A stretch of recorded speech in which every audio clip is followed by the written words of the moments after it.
refresh here. All right. We are live. We are live on YouTube. We are not live on Facebook. Okay. Back to square one here. Okay. Post details. We got that done. Oh, go live. All right. We are going live there. Good evening, everyone, by the way. Hello, Thanks for hello. joining us. Sorry, we're just got to hand crank the engine these days. Hey guys. Takes an extra minute here. So hopefully everyone's week is going pretty well. And I think I just kicked off. We are now live on both Jaws sites. Hallelujah. Hooray. All right. Look at that. Woohoo! Wow. Okay. We are live on both. And I believe, let me make sure that we are live on YouTube as well. Sounds like we're live on YouTube, guys. Wow. We're on the tube? We are on the tube. We're officially on the tube. And I got to say, wow. I got to say, being on the tube feels pretty good. I'm liking that. Welcome. It really does. Welcome to the billion people that are possibly watching this show tonight. Very nice. Okay. That's right. All right. Right. Well, let me pull this off here for just a second. So, dork. There we go. Sorry for the delay, guys. We are officially up and running. Hopefully, everyone is doing okay. Hopefully, everyone's having a good week. I have been eager for this moment all week long, despite the stairs, the steps trying to get here that I've had to climb. I've been really ready for this to kind of kick off. I've been looking forward to this. It's always the big point of my week. Definitely. That's better. Coming on the show, definitely hanging out with you two guys as well as everyone at home. So thank you. Thanks for coming in, joining on. And my camera kept slowly moving up, so I got like a booster seat. So I'm just people are wondering why is he squirming. That's why. So yeah. Here in Pennsylvania, we say, "Oh, so you're not a Hershey bar yet." That's when you go to. Yeah, that's not why you were squirming. When you yeah. Okay. when you go to Hershey Park, you have to be certain heights, like any amusement park, to ride certain rides. No. And the standard is if you're the Hershey bar, I believe you can ride the roller coasters. And so instead of using a measurement, saying 60 inches, they use different pieces of candy. And so that's always the thing is, oh, am I a Hershey bar yet? I can go on the roller coasters. So we say, yeah, not a Hershey bar yet. Need a booster seat. That's okay. There's such a joke. Such a joke. A bunch of us went once. Such a joke. But I'm going to be walking down the little lane from the parking lot, and I just said, so is this the infamous Hershey Highway I've heard so much about? And everybody was, yeah. It wasn't. I used to like Hershey Park, though. Yeah, Hershey's a good one. I take it for granted. And then all of a sudden he was never allowed ever again. So yeah, right? That's because he slammed the flickers. Get out of the pool. Yeah. You'll come back the next time Wilt Chamberlain scores 100 points in Hershey, Pennsylvania. That's when you'll be back. Yeah. We got comments too.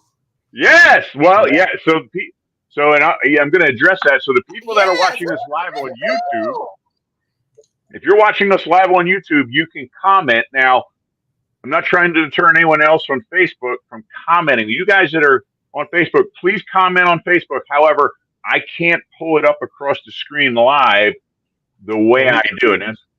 That's because of how we're. Yep, that's because how we're kind of blocked out. The streaming is blocked out through Facebook. I found a way kind of in through the side door to get us back up here on the Facebook group page, which I am thrilled about. But still comment. I have extra pages open. We are constantly looking, so don't be afraid to throw out some remarks and some comments. And we'll try and get them mentioned and definitely follow along here. I'm gonna I'm sorry, I'm gonna chime in right here. If you guys I just got a message, a messenger for some of our people. If you don't know how to get on there, text me or Mike or whatever. I'll get you on there if you want to go to YouTube. So please, we have directions. Yeah, it is. I do apologize I apologize for the complexity, guys. This is where we're at. This is kind of the new how we have to do things. It's not really an option. So I'm thinking the more we do it, the more we get used to it. Same on my end. Just getting me to get this started up tonight was a bit of a chore. So, at any rate, we're here, and that's what is important. And tonight we got a big night going on. Tonight we're going to be talking about the filming of Jaws, which officially started today, 50 years ago. That's a big event. It's a really big event. That's the last. Very cool. That's the last 50th anniversary to worry about until the big one. That's exactly right. Yes. And so we're going to kind of kick it off here. So very reminiscent of what happened 50 years ago. So Mike, why don't you start the shot? Well, let's go. Jaws, scene one, take one. There it is. That I gotta say that's a pretty awesome prop you got right there. I love it. Love it. Me and Carrot Top. Me and Carrot Top. We're good with props. That's quite awesome. Yeah. So we are going to be kicking off and kind of walking through to the best of, I shouldn't say the best of my knowledge. My knowledge is limited, but to our knowledge here, how and what progression the film was shot. Starting with today, May 2nd, 1974. So first day of filming, I know it was during the day. I don't know exactly what day, but I do know that the first shot that was shot happened to be the Chrissy beach scene. Now, I don't think Chrissy's actual death, but the beach scene with Deputy Hendricks and obviously Scheider trying to figure out where the girl was. You guys got any information or test of that? That is true. That's they found it. The discovery, and that's where Jeff Kramer with his reaction and blowing the whistle and dropping to his knees. And Jeff has said that he was so nervous on that day that the nausea he felt and the frustration and the look on his face, he said that was all real. So nervous he could puke his guts out for the real deal. Yeah, I remember him saying that.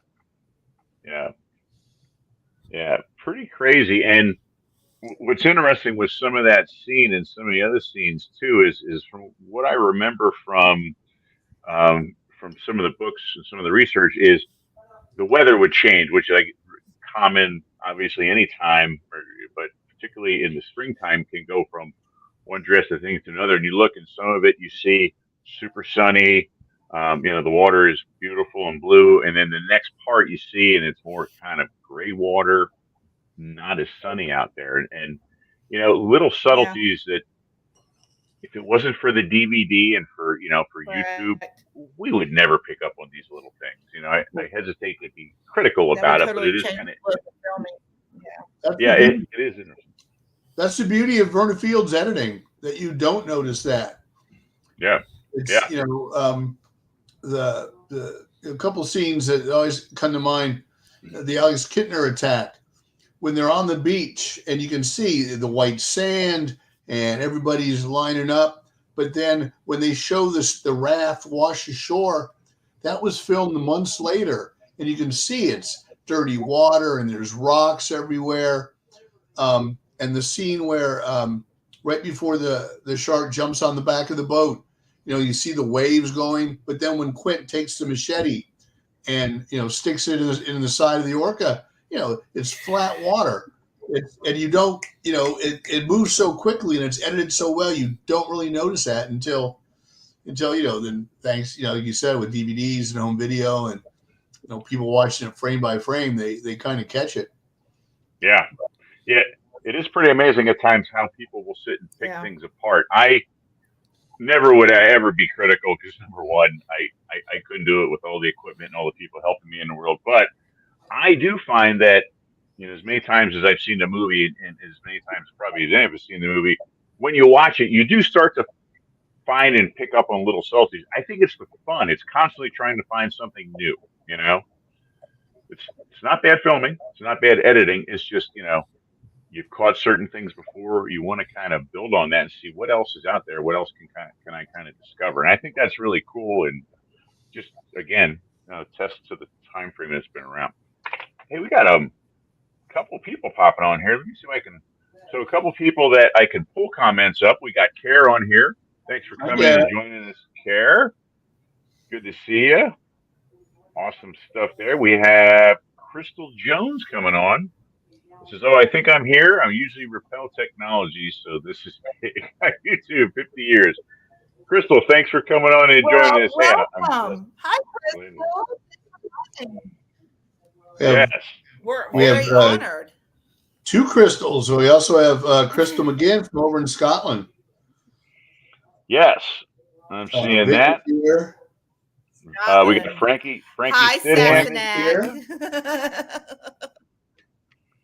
Yep. Hey, buddy. Hey, Frank. Hey, Frankie. Yeah, cool. Got quite a few people on tonight. Very good. Yeah. Awesome stuff. All right. I have. And if it lags, we're sorry, but we will pick up. Yeah. Back and forth. I've got a ton of pictures.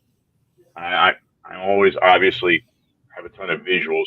What I really tried to do tonight is I tried to keep it to production and still shots that maybe weren't necessarily just movie shots tonight. So, sorry if you see a bunch of black and white.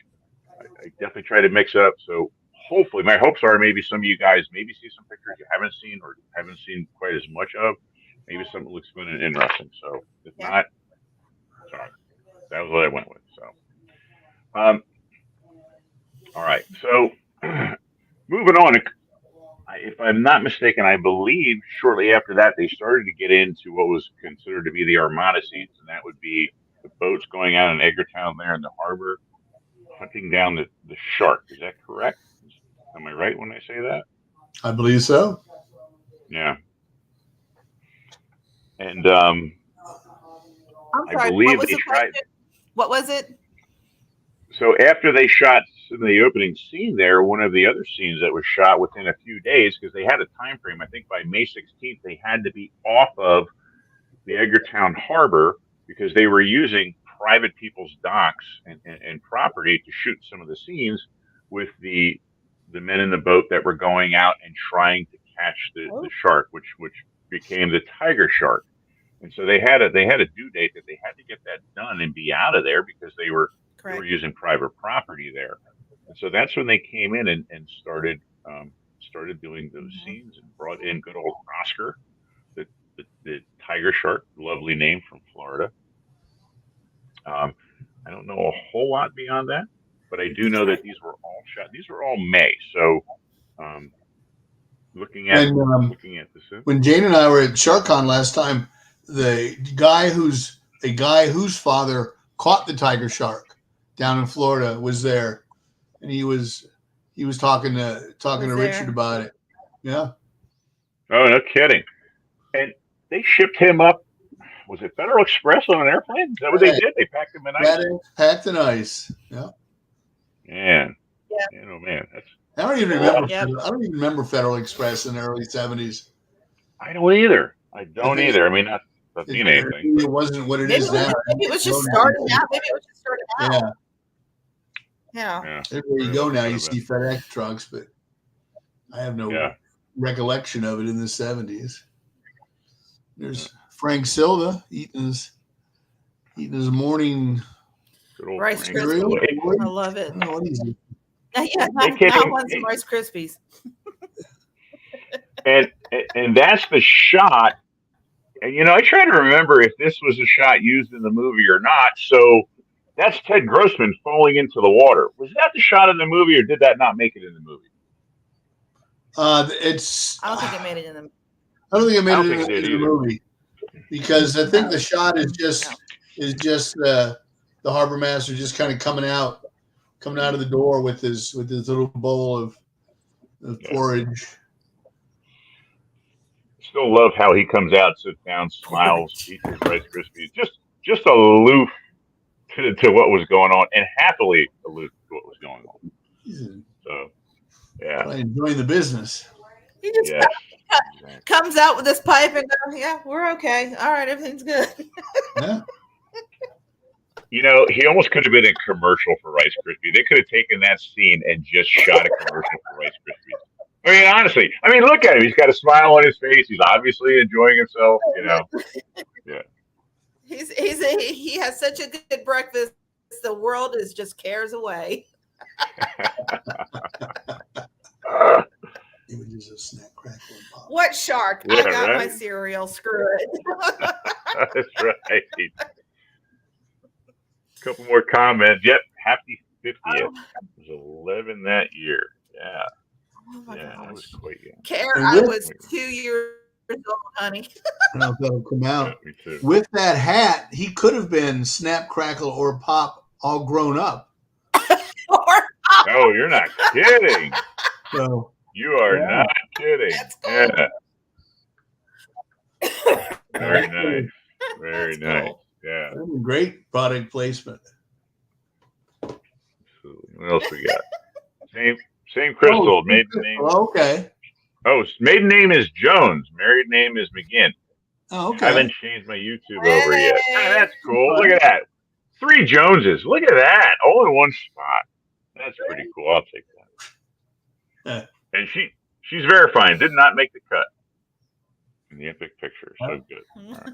Thank you. Yeah. Yeah. All right. Sliding through here. I just throw another shot up there. This is a great production shot of preparing the shark for the scenes, spraying the fake blood around the mouth to get ready for the scenes. And, you know, the wildest part of that entire scene, and you said earlier about how the more you watch the movie, the more you look for things, happened to be when Richard Dreyfuss is standing there and he's going to measure the mouth. He's saying, well, it's not the shark or whatever. And, you know, the guys all come and surround him. And they start giving him a hard time. You know, stick your head in there. There's a mouth eater. The tall guy in the back that walks up behind him and starts blowing down his neck. That is the creepiest part of the whole damn film, I swear to God. And you know, it was 20 years till I saw that. I mean, really, you've got to be kidding me. He's blowing down his neck. That'll be Nate. That'll be a good question. Okay. That'll be a good question for Richard and Shark on. Did you know that guy was blowing down your neck? Yeah, it would. I'm sorry, Jenny. Oh, yeah, you can ask him if it was improvised. Yeah, ask him if it was improvised. That would be a good shot. That's a good question. I wonder if that would be a $20 question for him or not. He might pay you. That's what I'm saying. He's never heard it. He might pay you.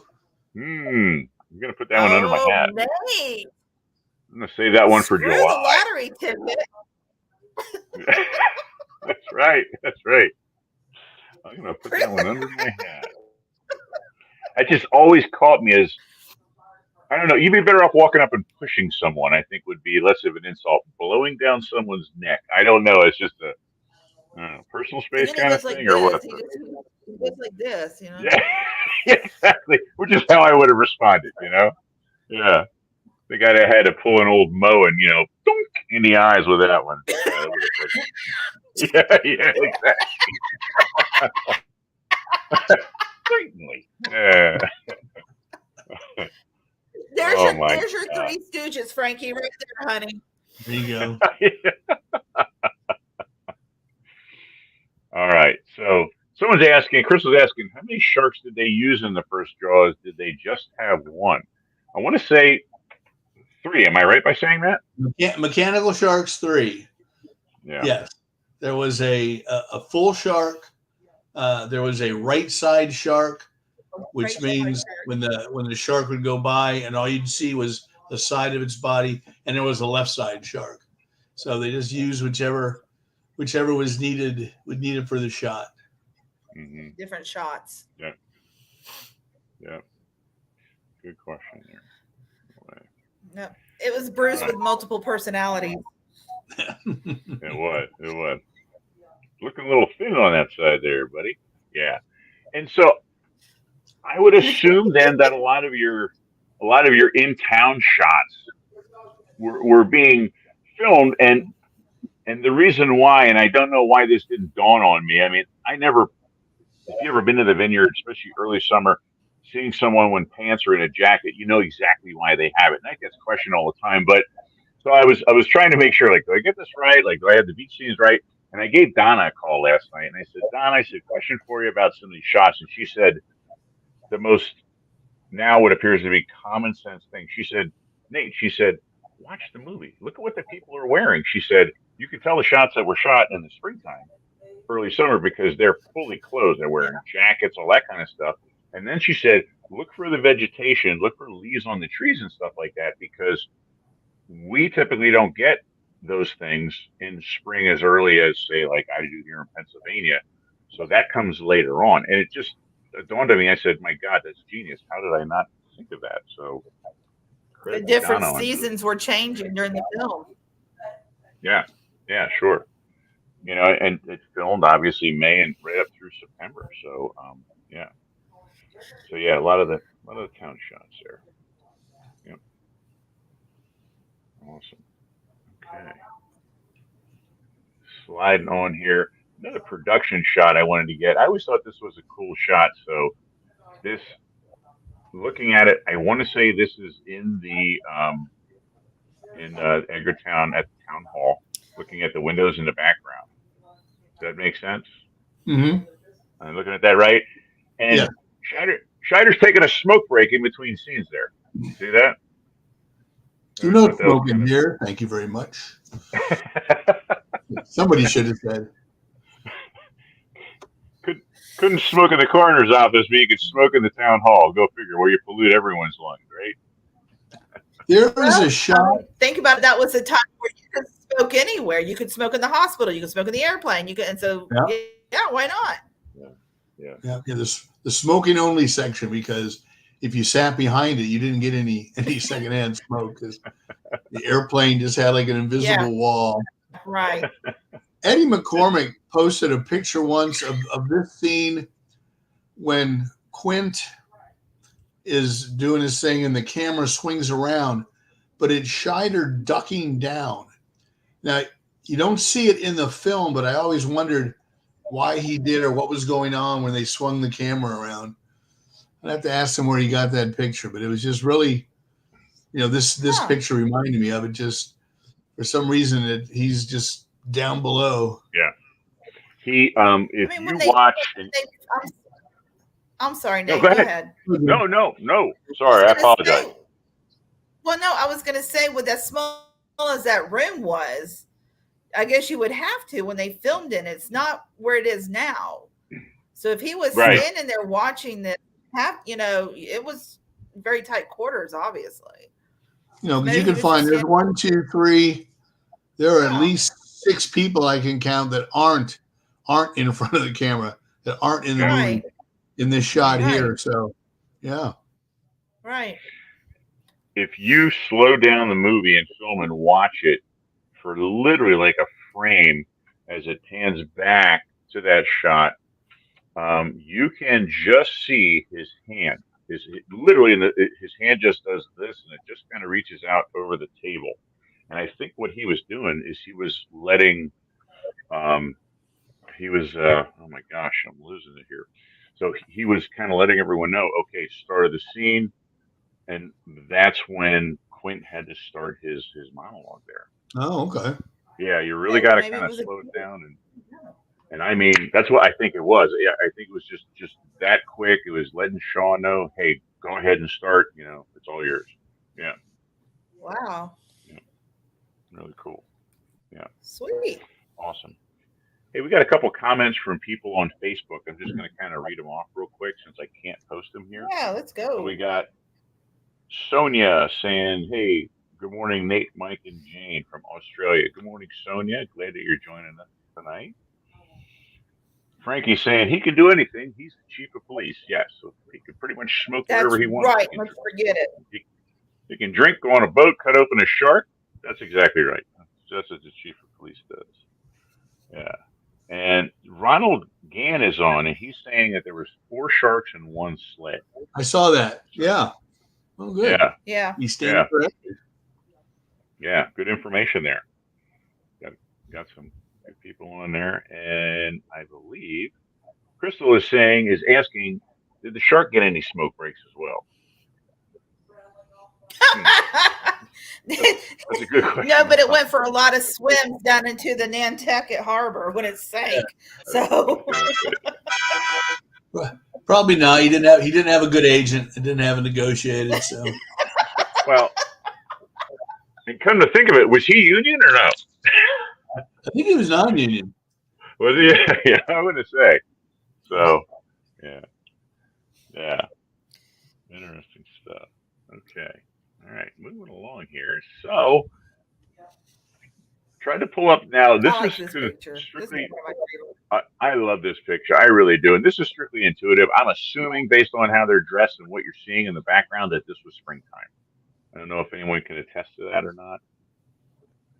But this is the breakaway dock. I know it's cold in the water, but it's usually not that cold. Right. This poor bastard down to the left, he's in the water. Ugh. Oh my, yeah, and and with where that's at, I mean, that's just literally a stone's throw away from the Jaws Bridge. They're only in maybe waist deep water, if that. Yeah. I mean, if that at all. I mean, that whole area, if you have ever been there and walked out, I mean, you could walk out, oh my gosh, 50, 60 yards and you're maybe waist deep, and super clear water. So, yeah, I would assume that would have been spring or very early summer at best for the breakaway dock scene. Yeah. Still a fabulous scene. I think one of the best non-shark scenes, when you hear that cable turn around in the water. The breakaway, Oh my God. When you hear that cable like chain winding through the water, next thing you know, it's coming in. Love it. Yeah. Come on, Charlie, don't look back. Swim. Swim, Charlie, swim. Get your feet out of the water. I'm a little shark on that. Yeah. Don't look back. Great. Yeah. Great job. Yeah. They did a great job with that. That fear seemed quite realistic in my mind. I think even shooting that scene, I'd have had that fear of knowing what was coming up behind me. So, yeah. The only difference was if I would have shot that, it would have looked like I was an octopus because I would have inked to try and get it out of the water. If you catch my drift. So I do. Janie, you didn't come on. My jokes are getting better as this show's going on, aren't they? I'm not saying anything. I'm going to be good tonight. Okay. Wow. Okay. Not. Well, moving on. And again, totally on intuition here. So I'm assuming another shot that was probably late May, getting into early June. And I know this was a matter of a day that they had to shoot all this. And what you're seeing is a production shot the shot for the movie, but the production shot, the black and white up top, it looks like they're rehearsing their lines. I'm assuming that that's what that shot is. And you notice all 3 of them have jackets on there. So. Yeah. And very cold and windy area. Sorry, honey. If they do the 50th thing, or I'm just going to go anyway, regardless, that's my decision I'm making. I have yet to sit on Hooper's Rock. Oh, really? And take a picture. I've not done it. Nope. That's it. Now. I'm out of the club. I have not done it yet. It's going to be a steady line of people, I'm sure. Well, I mean, but I mean, I'll break through there, but still, I've not done it. Wow. Yeah. You almost have to there's a whole bunch of rocks here. Then you got to kind of look. So at least I walked backwards. I was like, okay, the benches were here. The sign was here. I even went to Yeah. see because I knew they were in such a rush to put it up and tear it down. I naively started walking around the ground see if I could see leftover plugs from the concrete footer from where they put the sign in No. the ground. Just curious, but couldn't find it. So We would go. We can go on a scavenger hunt, Nate. oh, that sounds great. I'm all for it. Yeah, all for it. Hey, there's some comments on Facebook here. I'm just going to read them all. So Victor's saying, what part of Martha's Vineyard Yeah. is that scene shot at? This scene is shot right down at Gayhead. When you pull up there, if you pull up the parking lot or get off at the bus, big grassy area, right smack dab in the middle before you walk the trail down to the cliffs, and that's where this was all shot. Beautiful stretch, and the beach down there is great too. Right at the Clay Cliffs, one of my favorite, most picturesque places of the island. So, Mm-hmm. yeah. What else do And we you can have? go into the lighthouse as well and really get a good view, Victor. If you Yeah, go to the lighthouse, it's beautiful. incredible lighthouse. The Wampanoag headquarters is right there too. Yeah, and Correct. go down and go walk the beach and look at the Clay Cliffs. They are simply amazing. Just be warned that there is a Mm-hmm. nude beach there. Just heads up there. So you might see more than a lighthouse. Just saying. And why do you know this, Nate? Oh, oh, yeah. I've been there a couple times, and I think I disclosed this before. So last time I was there, I took my in-laws and my teenage son and his best friend, and it just happened to be the day that there was an awful lot of nude people out on the beach that we were walking right past. Go up through it. That made you the coolest dad ever. Oh yeah. Once we got back to the car, you know what I mean. The whole time, those two guys were like red in the face, like they couldn't look anybody in the eye. You know what I mean? Yeah, yeah. Just remember, It was most like nude beaches, most people look like me with their clothes off. So you don't want to don't go there expecting to take home any memories. Oh no, you take home a lot of memories. Might not be the ones you want to take home. That's called It nightmare goes back. fuel. It says that was the worst biology lesson I ever had. I fall asleep on the beach. People are trying to drag me back into the water, going, "Quick, moisten his sensitive skin." It's like, no, But if you time it right, what you do is you go home and you have the talk with the kids right afterwards, and it just it buys you like an extra like year of time. They just they don't want any part of that at that point. Just stay away from it. So kidding. Remember that one Those time are at my the lighthouse? No, I don't want to hear it. nice. Someone's asking, is there buses from Edgartown to the west side of Martha's Vineyard that run daily? Yes, absolutely. You can take buses right up, literally right across from where this is. Yep. Buses to everywhere.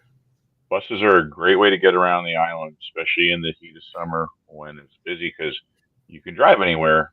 Finding parking is a different story. That's when it gets a little kind of challenging. Yep. Great. Awesome. Okay. What else we got here? Moving along, guys. And I ventured onto some production shots of the Orca. And I know the original Orca was built prior, but once they started shooting the scenes, I believe, according to Marty Milner, that's when they started pulling the molds and built the Orca 2 to get ready, because they had to anticipate everything that was going on, because the script was getting basically written or rewritten daily. And so I would assume some of these early production shots of the Orca and testing it out, they were literally putting the letters on the back. It must have been that time of year as well. Again, I can't attest to that or know for sure, but just looking at what they have there, according to what Donna said earlier, the water temperature this time of year is like 44, 45 degrees right now. So it makes sense that people are in jackets or in hats. Yeah. So And then production shots, some early shots, scenes with, yeah. And again, I don't know. Honestly, I'm literally going off the leads of what I'm seeing in the pictures. So please chime in if someone knows information about this, because I never profess to be full of information. So, yeah, this is the left side shark here. Yeah. Mm-hmm. Yeah. Yeah. Left up top, and then I believe the right one's down below there. Yeah. And these are good shots too, because you can actually, if you look into them very closely, you can actually see the mechanics of it, the pneumatic tubes and the, everything that makes that sucker work when he jumps or moves or whatever. So if you take a really good look, you can see why it was so frustrating to work Bruce, because of the salt water and because of the pneumatic tubes and everything. And the barge in the back there is where they would do a lot of the rigging for it, or the mechanics of it. They would stand up there. That was called the barge, right? What was it, the barge or the trash? The yard sale, I believe. Yard sale. Yeah. Yard sale. So, which it does kind of look like a yard sale there, but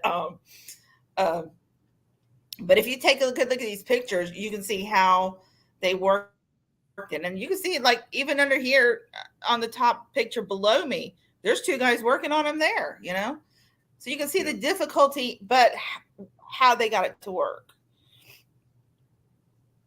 Yeah. And I love the pulpit picture too. Oh yeah. What's amazing is you see some of the production shots. How much they shot other scenes off of the Orca, off of the pulpit. At times they were up in the crow's nest taking the shot. To me, that just blows my mind. It really does. It's just not something you'd ever expect. Really kind of cool. Yeah. Yeah. Not to mention holding a camera worth that much, standing up there. One oopsie and it's going to be a long day. Bye bye, Bill. Bye bye, Bill Butler. There he goes. Yeah. And I believe Bruce originally was mostly electronic, if I'm not mistaken. And then they switched him over to pneumatics, which is air run. They would run air valves, kind of like tools in a shop. And so when you'd see some of the filming of the guys, you'd have like 2, 3, 4 guys in a row, and each one would have air lever valves to throw. One would move the head this way, that way, jaws, all that good stuff. So yeah, try and combat the problems that they were having with it. So almost kind of like a puppeteer, if you think about it. Very much so, except dealing with hydraulic and pneumatics, you're talking about something that had the ability to truly crush and destroy things, which is what probably made it so incredibly dangerous to be around. So, yeah. Got a comment or two here. The orca, the only known species that hunts sharks. Yes, that's exactly right. Yeah. Yeah, it has become pretty commonplace. Every time I see now, orcas are. You see, there was one that, instead of hunting a great white in pack, actually was seeking one out and hunted one down by itself last week. That's kind of interesting. I saw somebody post. I was going to say that. Yeah, he nailed that thing too. Oh my gosh, unbelievable force. Yeah. We got Mark. Not sure if it was true or not, but where the hot stand was on Jaws Beach, there is some remnants in the sand, but it's a protected area now, and we cannot go in there. Oh, the hot dog stand, maybe? The hot dog stand? So right there off on State Beach, I'm assuming? Yeah. Maybe. You can go on that. I know at sometimes time of the year they protect it more or less because there's a certain bird that will nest and lay eggs there. And some of the grasses, but generally you can walk through there. I've walked through there a couple times, but that doesn't mean anything. Just going off of my experience only, but very well could be some remnants in the sand there. It wouldn't surprise me a bit. Yeah. All right. Scavenger hunt. Yep. I often wondered, people gone metal detecting for those type of things, like Mikey Waters, who lives on the island, who was an extra, who does those kind of things. He goes out, he gets calls to go metal detecting for people that lose rings and stuff like that, and the water and the sand. And I know that there's a lot of regulations, like certain areas you can and can't go. I often wondered that if people after the movie ever go and do that, find some things. So, be interesting. Interesting to hear from people. So,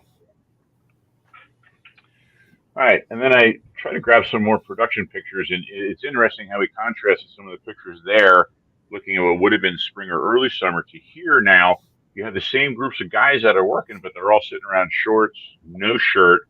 So obviously transitioning more over to the heat of summer here, a lot warmer temperatures, and of course being out in the water, probably long days on the water. And this is before the days, at least that I remember, sunscreen. I don't know about you guys. Don't remember sunscreen then. No, I mean there was like tanning lotion, copper tone, and that stuff, but nothing safe.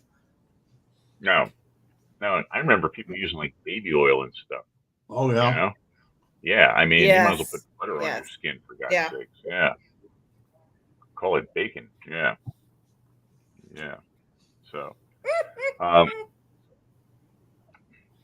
got Victor says Michael Chaplin, the cameraman, should have been given an Oscar for his handheld shooting. Yeah, a chunk of that film was handheld, shot that way. Yeah, and he says, why wasn't Bruce tested in salt water? Oh. Probably because it was easier to throw it in the tank. Yeah. I was answering him when he said so. Yeah. Okay. No, yeah. Yeah. And Was it at the MGM tank, Mike? Yeah. Uh huh. Is that Right, where they tested tested it, him at yeah. MGM's tank? Yeah, the Esther Yeah. Williams tank, I believe. Esther Yeah. Williams, yeah. And keep in mind when they were gearing up for this film, they were under the looming threat of a strike, and so they were rushing to try and get through and get this going, and so that just increased to the complexity and the problems that they were experiencing. So, Mark, hot dog stand. Sorry for the typo. No big deal, buddy. Not a problem. we We figured got it it out. figured out. Yeah, we got it. Okay. I'd like to buy a vowel, please. We got it. So here's another great production shot. Now this is of the Orca 2, so obviously much later in the film, definitely more into the summer. And I can only assume that this would have been part of the inside cabin shot when Bruce lands on the back of the boat, and both Roy and Robert are inside the boat. You see the cameraman standing in the water. Obviously, the stern is under the water, and the Orca 1 is in the background. And again, they're tied up to it, more or less shooting from the Orca 1. So very cool picture. Very. Yeah. I like that. That's pretty cool. I really do. Just these candid pictures of somebody snapped for whatever reason. Just they paint so much more of a picture than what we realize at times. And the amount of guys that were crammed on those boats. I mean, that thing must have been ready to sink. I mean, do you ever see the production shots where they're shooting from the Orca on the Orca? There's a piece of 4x8 sheet of plywood leveraged off the side of the boat, and there's like 5 guys shooting a scene, and then there's guys with lights and reflectors and all that kind of stuff. That boat must have been so grossly over its weight limit. It's unbelievable. Yeah.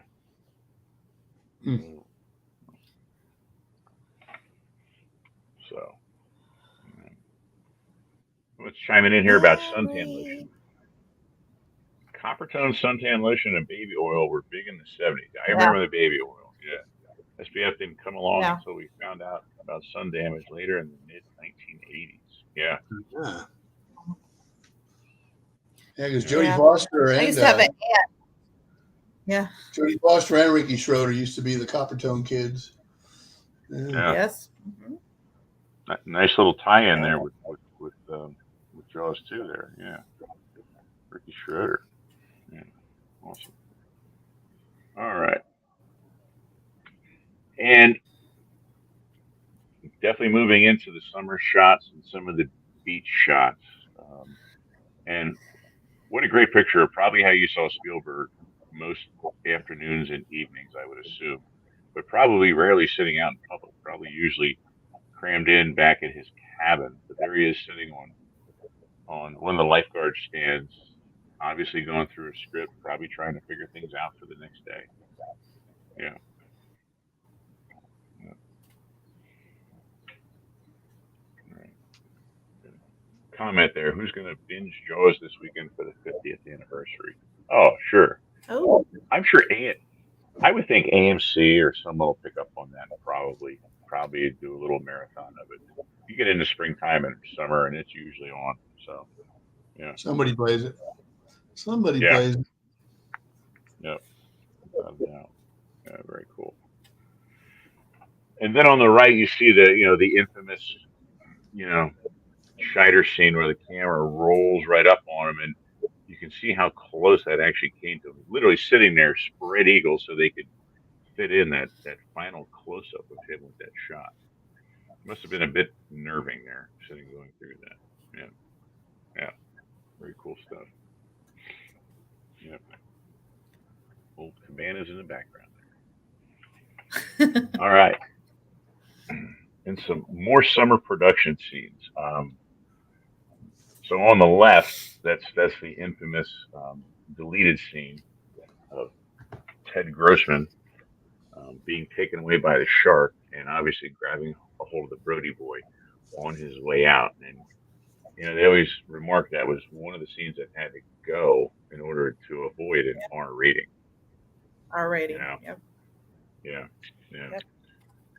Pretty wild scene. People have even gotten on YouTube and actually have tried to doctor it, because there is some footage of it, and there's some footage of some test footage of the fin going by, and the fin was sticking out of the water at the bottom of it. You can see the scene. And so someone has actually doctored it up on there and tried to actually reproduce it and done a half decent job.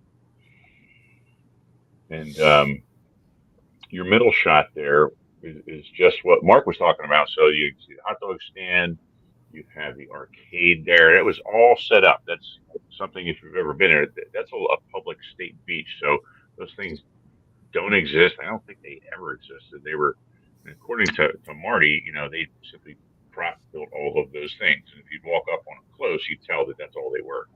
Very quickly put together so they could very quickly take it down after the shooting. And even the boardwalk that they put up there was done very quick. And you can actually see how the tracking for the scenes as they were shooting actually ran perpendicular to some of the buildings there.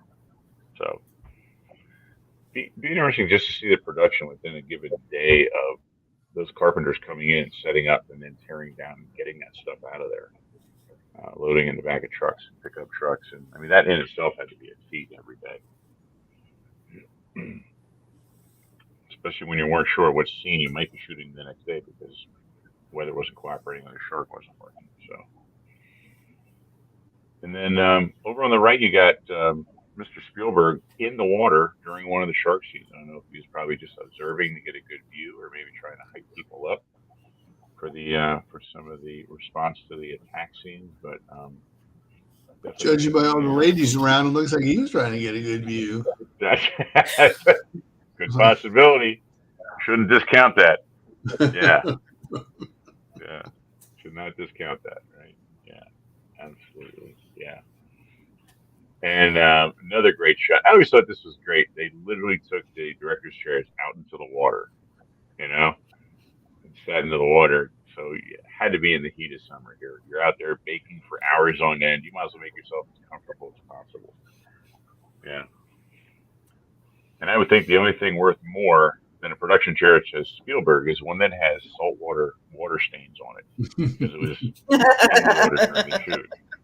I mean, think about that. I mean, now you're next to priceless, because you're not only coming up with an authentic Spielberg, you're literally nailing it down to a location and a time. Yeah, pretty amazing. It looks like Joe Alves is in that picture. See the guy in the bucket hat, and then you see the guy facing this way with the dark beard, and it looks like Joe. Might be. Yeah. Could be. Very well might be. Joe, is that you, honey? That looks like him. Yeah. I'm just saying. Yeah. Got cabanas in the background. Cabanas? Yeah. I love the cabanas. Mm-hmm. They are really cool. And I never realize where they got the idea until I did my first bike ride to Chappie. When you go down right behind the cabanas at the Chappie Swim Club, you go, oh my gosh, it's the cabanas. They're just a different color, you know? Yeah. Okay. Moving over to some water scenes. I can only assume that we were getting much later in the film and we were getting closer to the end and being stuck in water all day and not wearing, wetsuits or dry suits, that these guys were definitely shooting. I know they were out in the bay there, but they were definitely shooting in much warmer water there. Yeah. Good old Roy hanging on the mast there of the Orca 2. And I love the shot with him right in front of Bruce. No idea. It's almost like one of those pictures, he's behind me, isn't he? Kind of thing going on. Photobomb. Yeah. Photobomb. Absolutely love that. Yeah. Got a question here. How long did it take Jaws to film? I think it ran through like the end of September, didn't it? Anyone know? I think 6 months. So May through May, June. How many days was it though? They had a scheduled. How many was the scheduled days? Like 36, I think, and it. Yeah, it was like 90. And it ran to. Yeah. Okay. Yeah. And that's just shooting days. It doesn't count, the weekends. Yeah. Post production or any of that either. So. Yes. That I'm sorry. That picture right there kind of reminds me of a little Warner Brothers.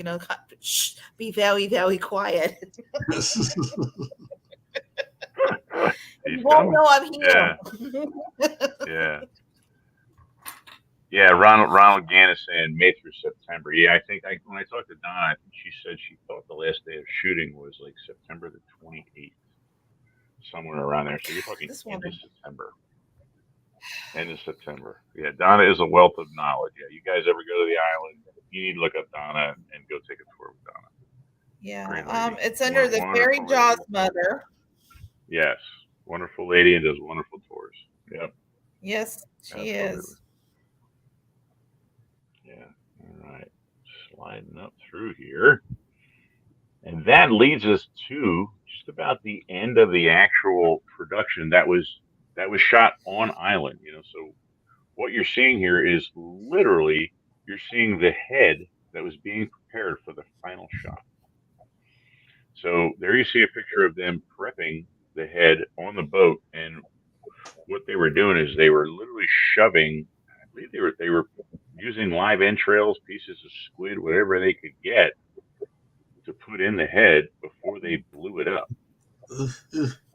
I mean, could you I thought of, dynamite. You think about that. Well, yeah. I mean, and you think about that a lot differently now when you watch the scene and the shark blows and Roy just breaks out in this incredible almost laughter and sigh of relief, and he's getting just rained on, and I'm going, who knows how old this stuff was that they pumped in that shark before they blew it all over him, but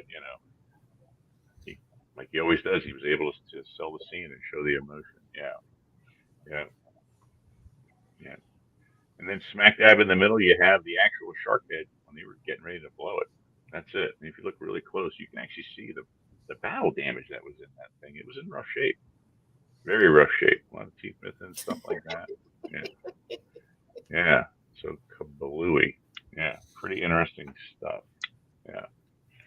Yeah. And there's if you guys get time, if you get online and look up Jaws alternate endings, there is a guy. In fact, I have a clip of the video. If we get time later, I can try and play it. I might play it without sound.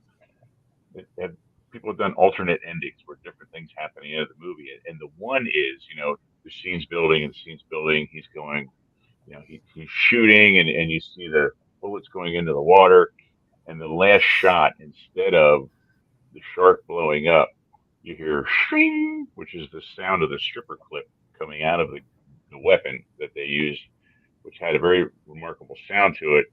And you just see the bullet zing past the shark. And you see Roy go, ah! And it stops right there. And then the shark head pops up. So amazing what people can do and edit with just a little bit of imagination. So if you guys get a chance, get online and check that out. Certainly. Yeah. So somehow the shark looks like he wants to talk like this. How you doing?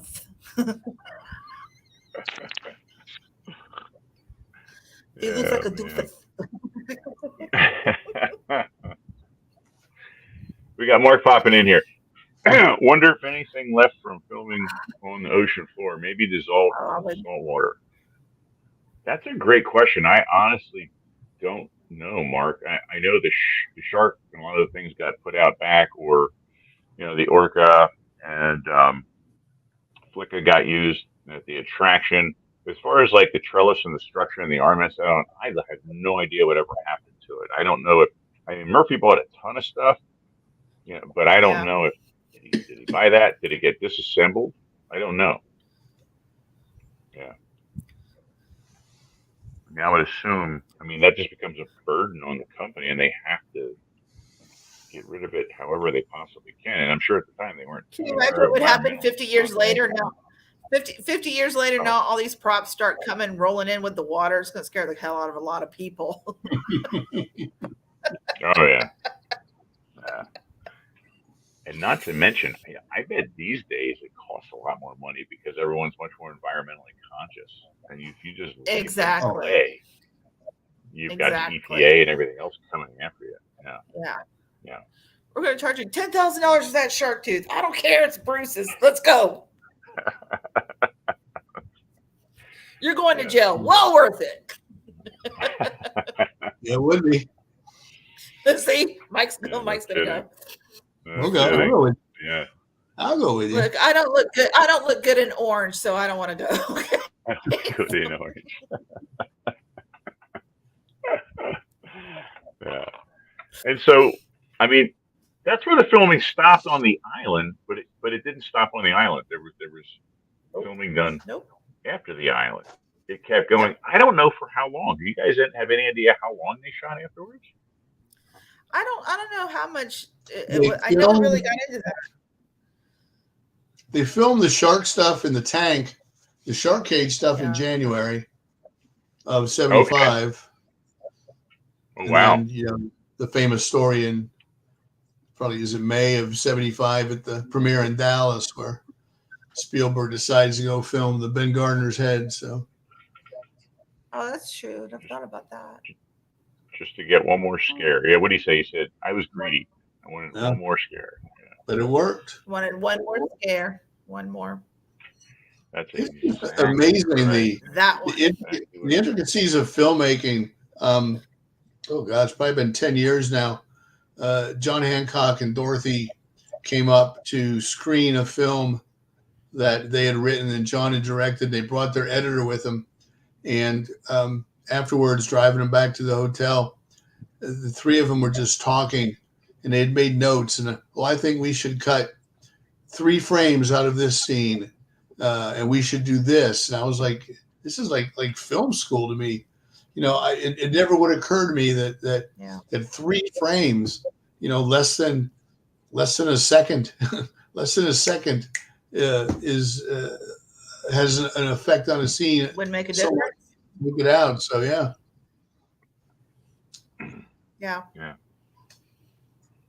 Interesting. We got 2 and comments to think on one here. of the most famous scare. Sorry. No, go ahead. Yeah, one of the most famous. Jump scares of all time. No, I was going to say. Yeah, in a swimming pool last second. In Verna's pool. Amazing. So. That's why the woman won an Oscar. There you go. That's right. Yeah, unbelievable. And I saw this on the 40th anniversary. It was released Father's Day weekend, and so my wife and my son and I went to see it. Of course, we've all seen it a million times. And the biggest charge I got was sitting in the theater and hearing people scream and jump when this happened. 50 years after it was released. Still to this day. It was. Yeah, and anyone who was my age or older sitting in the back just kind of sat back and kind of chuckled to themselves. It was great. Yeah. Amazing. Really was sitting amazing. there with the watch for 4, 3.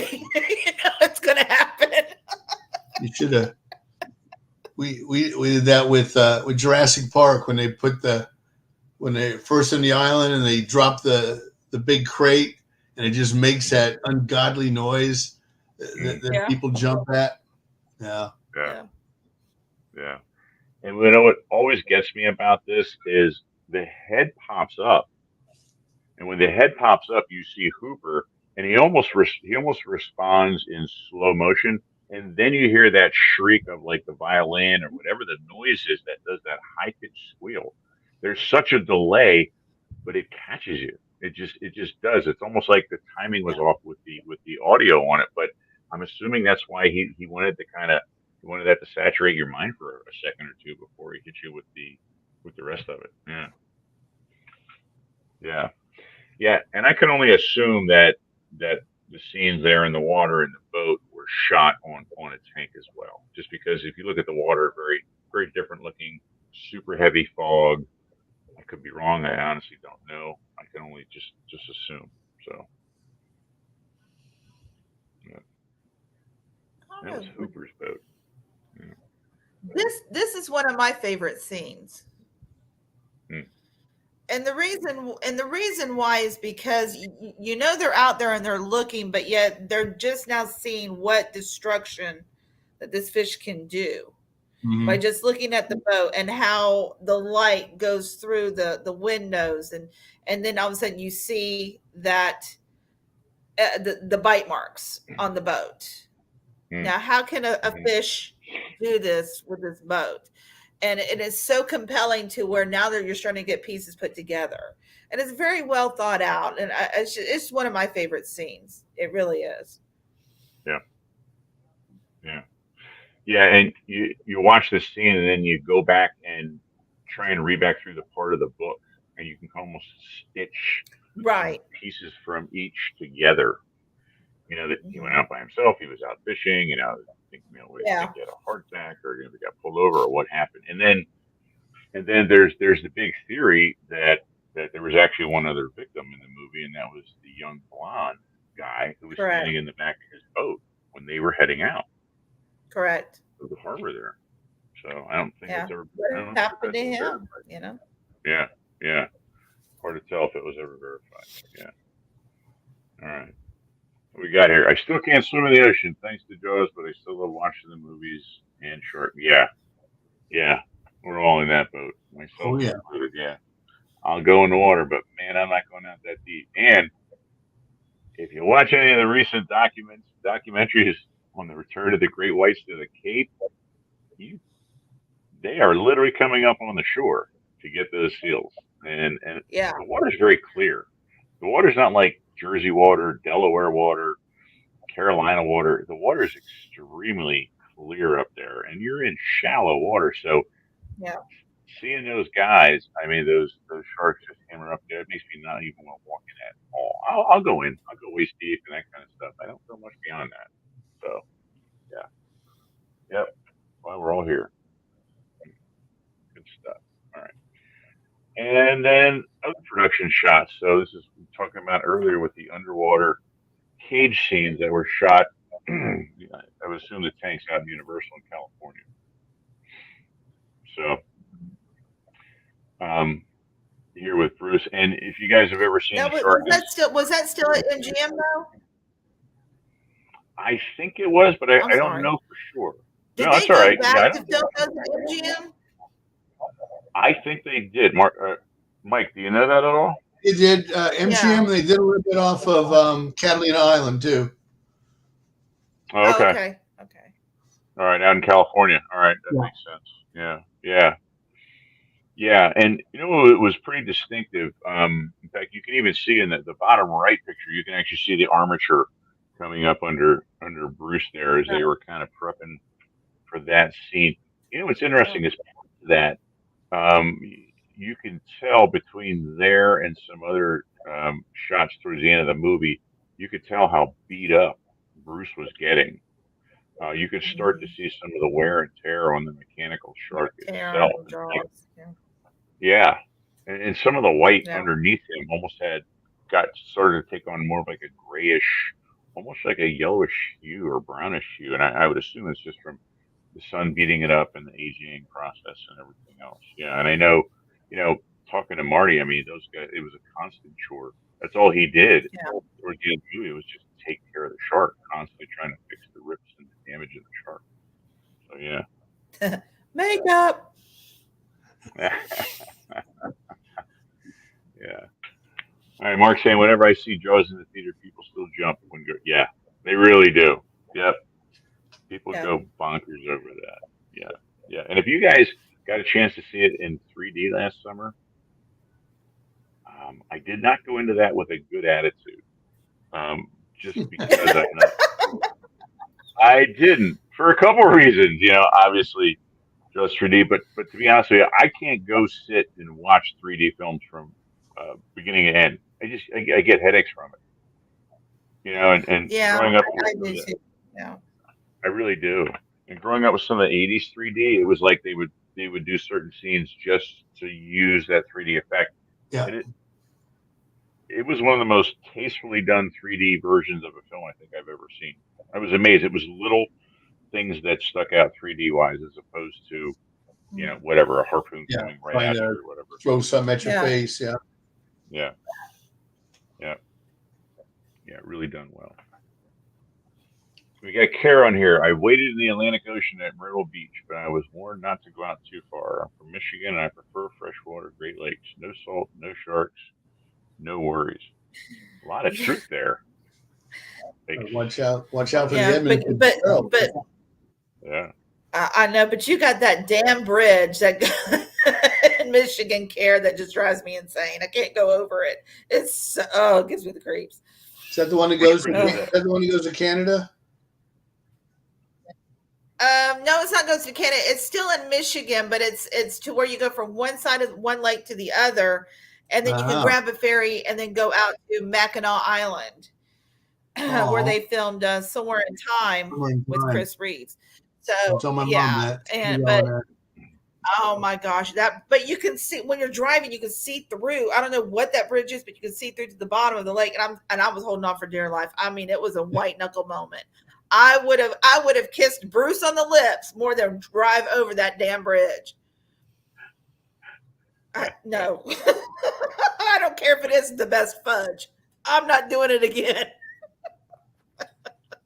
The ironic part to that whole thing is the fact that the most dangerous bodies of water in North America, some of the most dangerous in the world, happen to be the Great Lakes.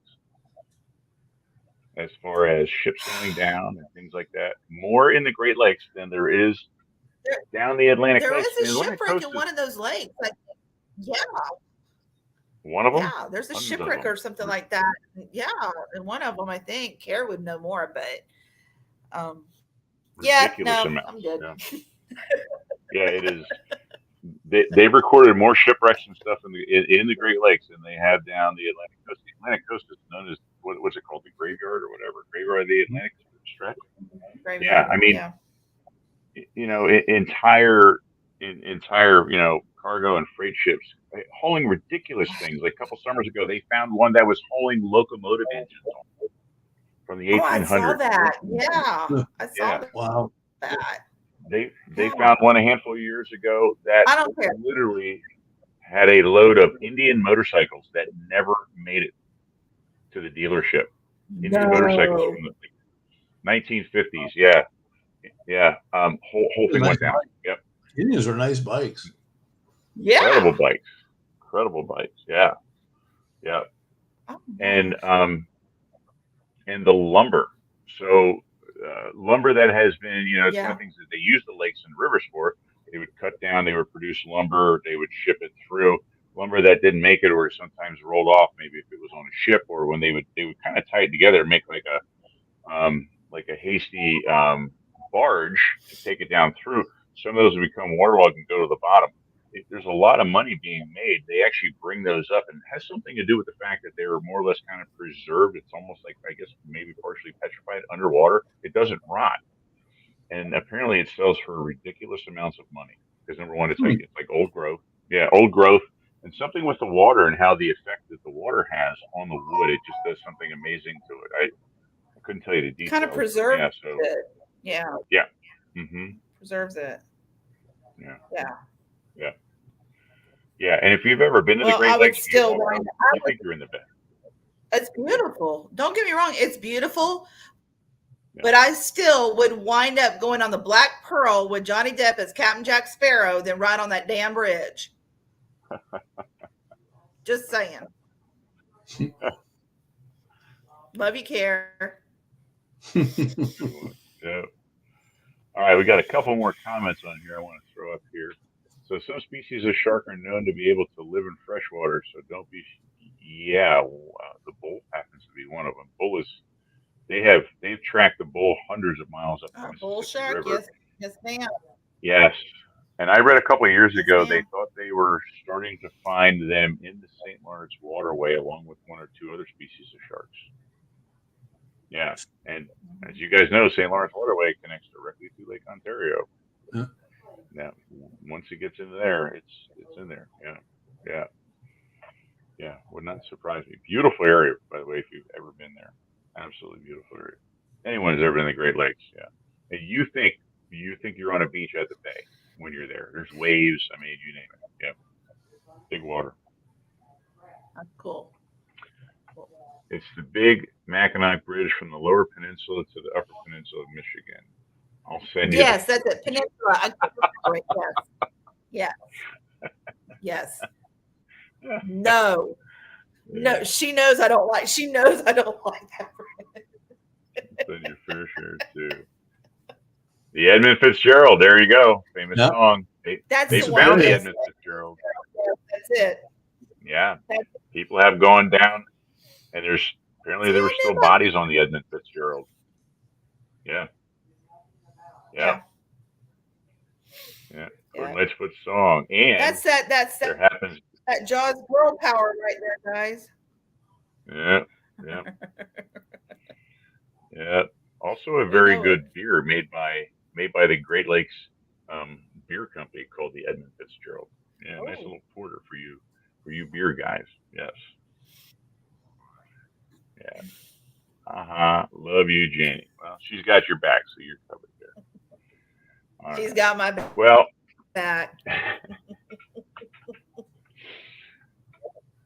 so that's what I have as far as the production goes, but that doesn't mean that we're done here. We actually have some other things going on. We have kind of some other surprises here to hit on and to cover tonight. We got a couple of things to cover. We have a guest that's actually going to be stopping on here in a little bit. We also have a premiere music video that's going to be popping up here in what looks like just under 10 minutes. So I thought while we had time, Mike, if you want to, should we pull up your message from your friend? A special message to Jaws fans, especially those of you in the New Jersey region, New Jersey area, New Jersey, New York. Yeah. A message from Richard Dreyfuss. That's right. Check. Here we go. A rare opportunity coming your way. Exactly what? On May 4th, at the Bergen County Performing Arts Theater, there will be a showing of Jaws, and it will be one of the few times that I will talk about Jaws to your heart's content. May 4th at 7 p.m. Okay? Be there. Very cool. Square. Be there or be square. Very cool. Be square. Tickets are still available. They're going pretty quick. But Richard's right. A lot of times he'll do a quick Q&A before the movie, and then he leaves. This is an opportunity to catch him where he's not in a hurry, and ask him what you want. Yeah. Just don't ask him anything he's heard before, or bring your money. You've been warned. Yeah. For God's sake, don't ask them. Don't ask them about the mashed potatoes. Yep. Don't ask them about the mashed potatoes and Close Encounters. But he tells great stories. He will tell a story that you may have heard 100 times, but nobody tells it the way he does. And he always brings up something new that, I've heard lots of stories, and he'll always throw something in that I didn't know. Yeah. It's like, oh, okay. Holding that on us. So, yeah. So May 4th and what's the name of the town? I sent it to you, Nate. Englewood, New Jersey. It's Englewood, New Jersey. Yeah. Bergen Performing Arts Center, Richard Dreyfuss, Saturday, Star Wars Day, May 4th. So May the 4th be with you. That's exactly right. Yeah. Yeah. Yep. So you guys that are in, actually, probably May the 4th be with you. My place. Yeah. Yeah. That's right. May the 4th. And yeah. Do you think that if anyone goes? I'm sorry. Go ahead. Do you think that he would mind if we put that information up on our Jaws 50? Oh yeah, I'm gonna post it, but we wanted the exclusive tonight, so yeah. Okay. Good. Yeah. Very cool. We'll share it. I assume we got an exclusive. We got major stuff going. It'll share from. I mean, it'll go from my. Because I couldn't do it in Messenger, but I was able to post it with the text. So I'll try to. I'll copy it, or I'll post it on my page, and then we'll share with all the groups. Really. Yeah, and if it doesn't go for you, let me know. I could drag it right over from that text. I should be able to drag it right up into the site. Okay. Perfect. Either way. Yeah. Yeah. Yeah. Yeah. Let me know. It'd be interesting to see like some of the. For anything for Richard, we'll do that. Oh yeah, absolutely. Yeah, yeah. It'd be interesting to see if like Paul Blair or any of those guys that have been to New York City so many times, I would assume live within the proximity, might make a trip down to. I think he's going. I think he sent me a message when he first bought tickets. Because there's different levels. There's VIP. There's meet and greet. If you're a real fan, the VIP is great because it's only you and maybe 10 other people, and you just ask him whatever you want, and you take a picture, and he'll sign stuff. So very personal experience. Yeah. An evening with Richard Dreyfuss. How cool is that to say? Yeah, I was watching Jaws the other day, and I had a question, so I asked Richard Dreyfuss what he thought. Yeah. I got a question on here for you, Mike. Okay. All right, Sam, where did you get the picture behind you on the wall, the one with Shaw, Roy, and Richard? I found that online. I always said if I ever got a tattoo, that would be on my back. I would just have it would take forever, but yeah. But worth it, right? But it's you can find it online, and then the other. Oh, I'm pointing. Oh, because the camera's reversed, so I'll go this way. Reverse, yeah. This is from the poster from the first Jaws Fest. Yeah, from the first Jaws Fest. So, which is cool. It's when you see that digitally, but you don't see that pop up a whole lot in paper frame form at any rate. Yeah, yeah. It's an iconic photo. I mean, they even recreated it for The Shark Is Broken. Yeah, which did not receive any Tony Award nominations. Not a one. Not a one. Not even the production stuff. I thought, okay, the lighting or the staging or the set design. No. Oh my gosh. I was reading, there was online articles about it. There was some news production done on it. I thought for sure they'd be up for something. Well, I don't know. Must be something that they don't like about the Shaw family. What do you think?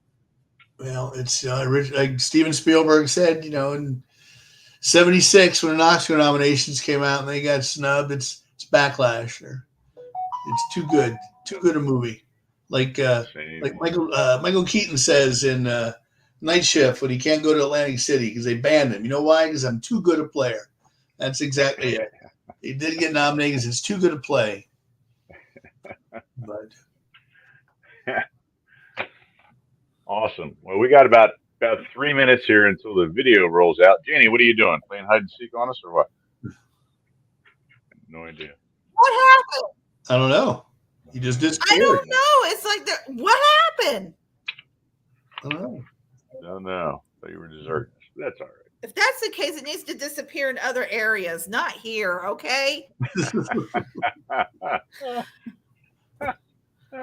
Don't mess with the moneymaker. That's right. That's right. That's exactly right. Yeah. Maybe God's trying to tell me something. I don't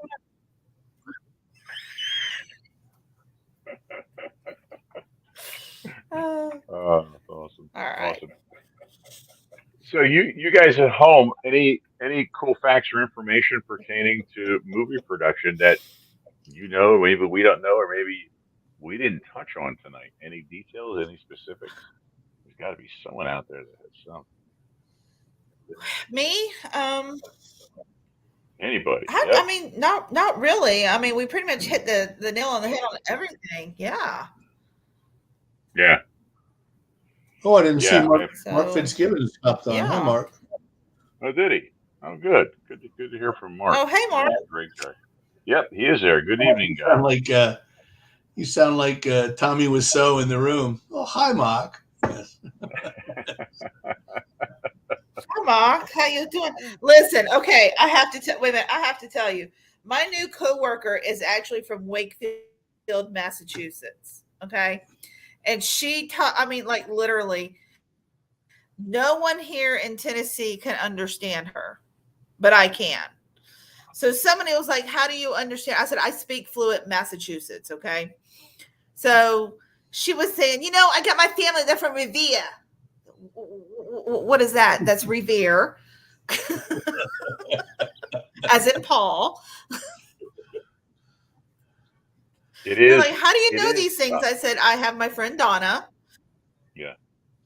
Yeah, and so she is full blown Italian. I mean, oh God. I mean, it's as soon as I said wicked pizza, she knew what I was talking about. So now I've become the translator for my office. It's been great. Thank you, Donna. I needed that lesson, honey. And when you're driving up through, no matter how you get there, you start seeing the town signs, and you're trying to read it. Oh yeah. You don't know what they actually sound like, and then like Worcestershire is Worcester. You know what I mean? It's I still don't understand that. Oh no, that's Worcester. They just had some extra letters they just threw on the sign. And then there's Peabody. Yeah. That's Worcester. That's Peabody. P. Diddy. You a Southie, So yeah.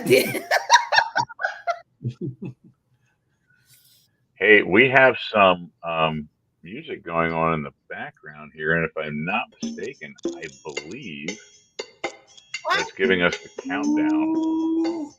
Why? What is that? What we've been waiting. So, those of you that are tuned in, so nice. Judy Pancoast, fellow Jaws fanatic and musician and performer, is debuting her new song and video here. And honestly, it should be starting as soon as this gets in. So let's sit back and enjoy it. And then she is going to pop on with us for just a few minutes. Give us a little bit of information on before we wrap things up tonight. Like MTV. The MTV, the world premiere. World premiere, yeah. Do they play music on MTV anymore? I don't know. It's all Snooki in the back room and Teen Moms and. I don't even watch it anymore. Yep. All right. And the countdown. 20 seconds until go time. 2, 1. And now the world premiere. It went backwards with that flip.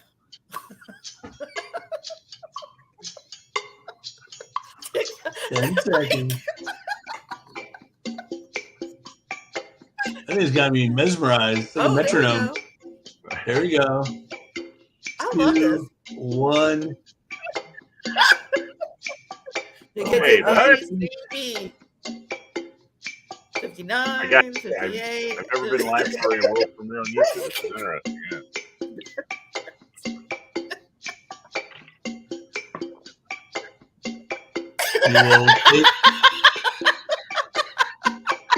Yeah. I'm like Soupy Sales. You will go to your mother's purse. You will take all the money out and mail it to me.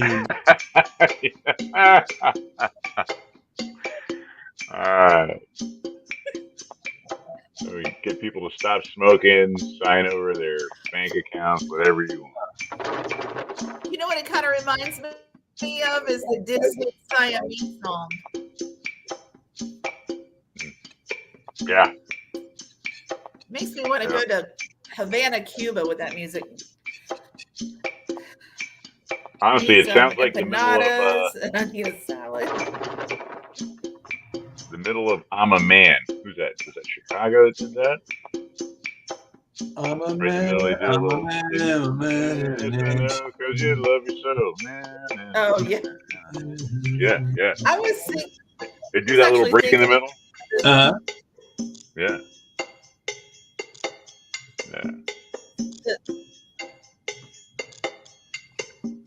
We got some Remember the good Siamese cat? yeah. Got some good mass comments. Gloucester. Lobster. What else you got, Mark? Throw some more at us.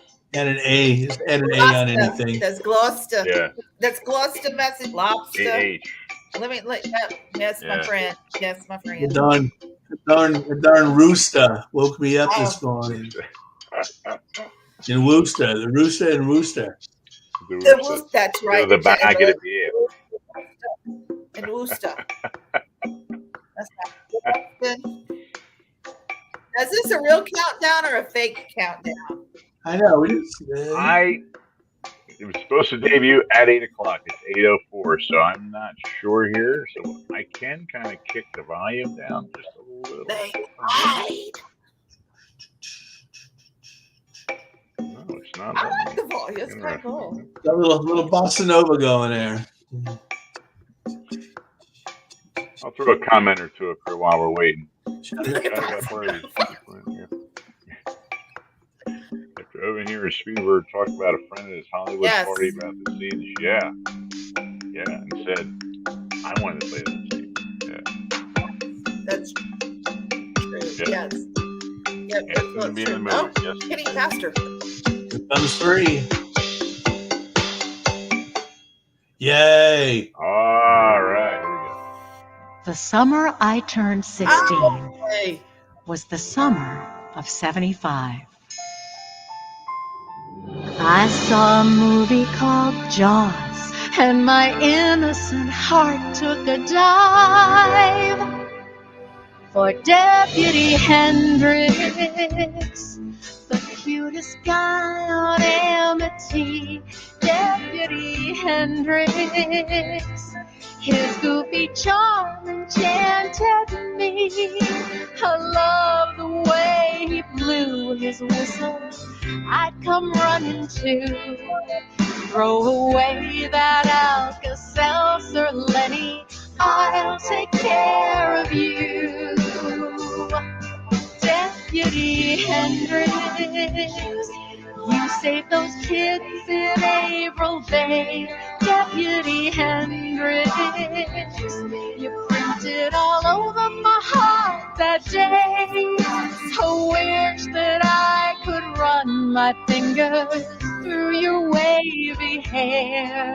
When you're looking out to find your people, I would be right there.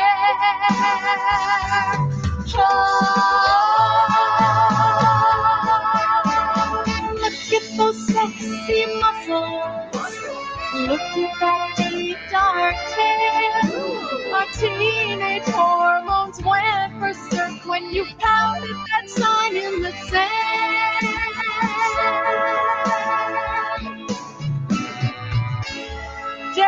Deputy Hendrix. When the sun shines on your face, Deputy Hendrix, your steamy squint makes my heart race. You could call me Daisy, baby. I'll call you Jeff sometimes. Let's get drunk and fool around, then I'll start making these foolish rhymes. Deputy Hendrix. Oh my gosh, this is so embarrassing. Deputy Hendrix. Oh, Judy. Lenny. My Deputy Hendrix. Oh, maybe I should call you Jeff. I don't know. People rarely call me Jeff. Sometimes. Call me whatever you want. Call me cute. That'd be good. Deputy Hendrix. You can call me Lenny. You can call me Jeff. You can call me Officer. I love a man in uniform. Come on, Judy. I got this love letter, but I can't tell if it's signed by Lenny or Jeff, because the printing. Judy, you too? Oh my gosh, I've been hearing this my whole life. What's the matter with my printing? Look, it clearly says Lenny there, but you know, no one has ever been able to read my printing well. I blame my mom. Yeah, I never had good handwriting, but you get the essence.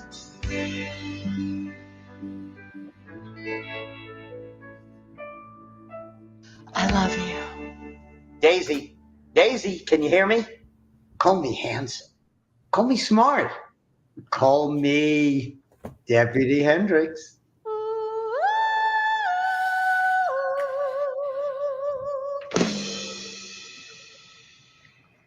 Wow.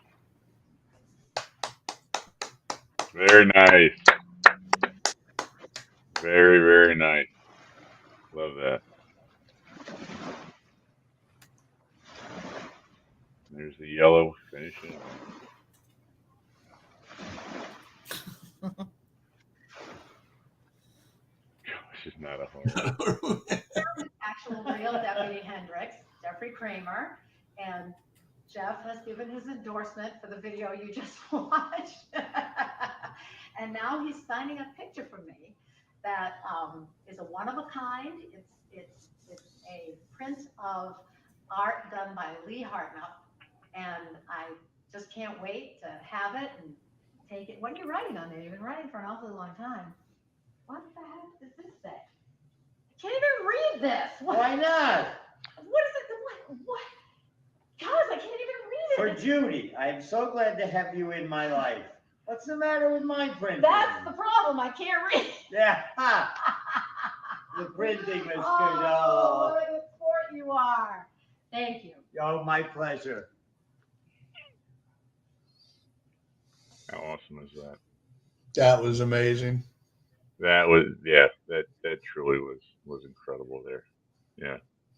What a great, Yep. I mean, he's a great guy. I've said that a million times, but yeah, it's,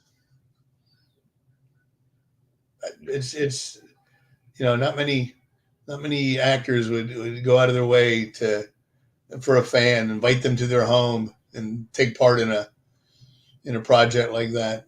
So that's a great song. So, Oh man, it's such a catchy kind of doo-wop kind of, you know, like 50s Jersey Shore kind of. I mean, it fits perfectly. Yeah, and does so well. And she's got an amazing voice, you know. She really does. It's so cool seeing her into things and what she does, being accomplished, you know, being such a huge Jaws fan and big fan of him, and then to see their paths cross and more or less, you know, kind of like, you know, complete this project together. Just amazing stuff. Absolutely love it. Yeah. Yeah. Really cool stuff.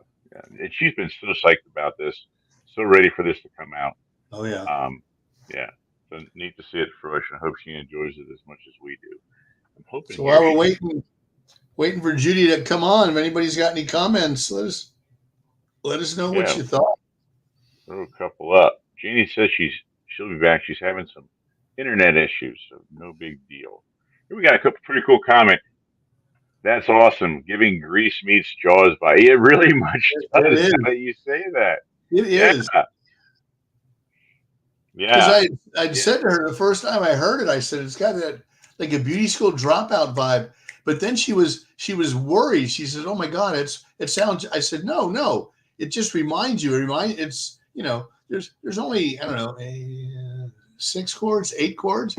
There's only 8 chords in the world. So it's a great song. It reminds you of another great song. But the style, the doo wop. Oh yeah, it's that's great. It's amazing. 50 years, literally 50 years to the day. The damn movie still inspires. Yeah. Still making all kinds of content, making head spin, picking up new generations, and still coming back with some original people. You're talking about a 50-year-old movie. I mean, let's face it, the number of people that were involved in it has dwindled drastically just because of the age of the film, and yet you still see, Marty Milner was just on with the Daily Jaws doing another interview talking about building the sets and stuff like that. I mean, awesome stuff. Yeah. So really neat to see that. And so impressive. Hey, hello. That's Tsuyomi Jr. Listen, I tell you, this is what happens when you go down to a smaller package on internet. It has been giving me problems all night tonight. Yeah, so now I'm on my phone. I have to go. I'm on my phone, but hey, whatever. Well, that's all right, as long as we have you. Hey, I believe we have someone else popping on here too. There she is. Hey, did you watch it? Yeah. Oh, it was awesome. Are you kidding me? It was amazing. What? Yeah, it was amazing. You watched it? Loved it. Oh yeah. Watched the whole thing. The hardest time I could not get it to come up. I was trying to cast it to my TV, and I think I watched it after everybody else did. But what'd you think? We loved it. Absolutely loved it. Yeah. Great. We had good comments. People enjoyed it. Somebody said it had a Jaws meets Grease vibe. Yeah. Yeah. Yeah. Did you watch the post-credits scene? Yes. Yes. Yes. Yes. He was such a Great good sport. time. Oh my God, he was so great. Didn't I tell you? You had nothing to worry about? You had nothing to worry about. Like me anymore. Because I have his phone number and he has my phone number. And after I left his house, I texted him like 12 times. And the last one said, "It was really nice meeting you." Ma'am, we told you we have no bail money. Okay, we told you that. I know. I just was so excited and just so thrilled. I couldn't help it. And then I kept sending him stuff. And then the last one was like, "Yeah, it was really nice to meet you." Basically, bye. So I haven't texted him since then. But anyway, I got the video, and I'm really happy with the video and the song. And did you show it on the show? Yeah. Yeah. Oh yeah. You did. We're on the show. We're on live right now, Judy. We're live Judy, now. you're live right now. Say that again. You're on live right now. We played it live on the show for you. Right. And we are but live. I wasn't here. Right. We No. Yeah, if I had known you were going to play it live, I would have come on earlier. I thought you were going to play it later. That's what Did you get any reactions? Oh yeah. Yeah.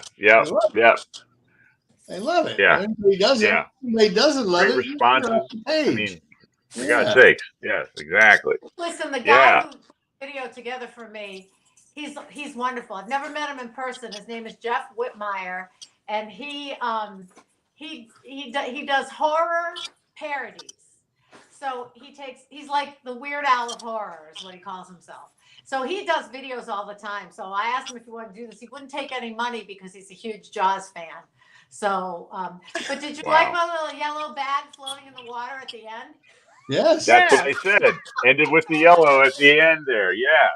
That was my husband's idea. I said, we should film some of just the water for the end credits. He goes, oh, we have a yellow shopping bag in the car. Let's put it in the water. I said, if you put it in the water, it's going to float away. And so he tied a rope to it. So he's on the other end of the rope while the bag is just floating in the water. We didn't want to pollute the Long Island Sound, but we figured that would be a nice little Easter egg for Jaws fans. Yeah. Did you notice that Jaws is not a horror movie thing at the end there? I did. Oh, yes. That's Yep.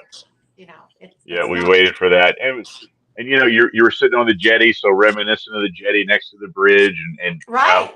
Yeah. Yes. A lot of good Easter eggs in there. Yeah. So, do you have any questions about how this all happened, or? Yeah, we kind of want to know. You have a thing for Jeffs, don't you? Well, I have a thing for Deputy Hendricks now. Let's differentiate between the two, because I don't have a thing for the motorist, and I don't have a thing for the coroner in Halloween 2. Halloween 2. I have a thing for Deputy Hendricks. That's Lord have mercy. An authority figure. That's what it is. Authority figure. It's the badge. What did he say?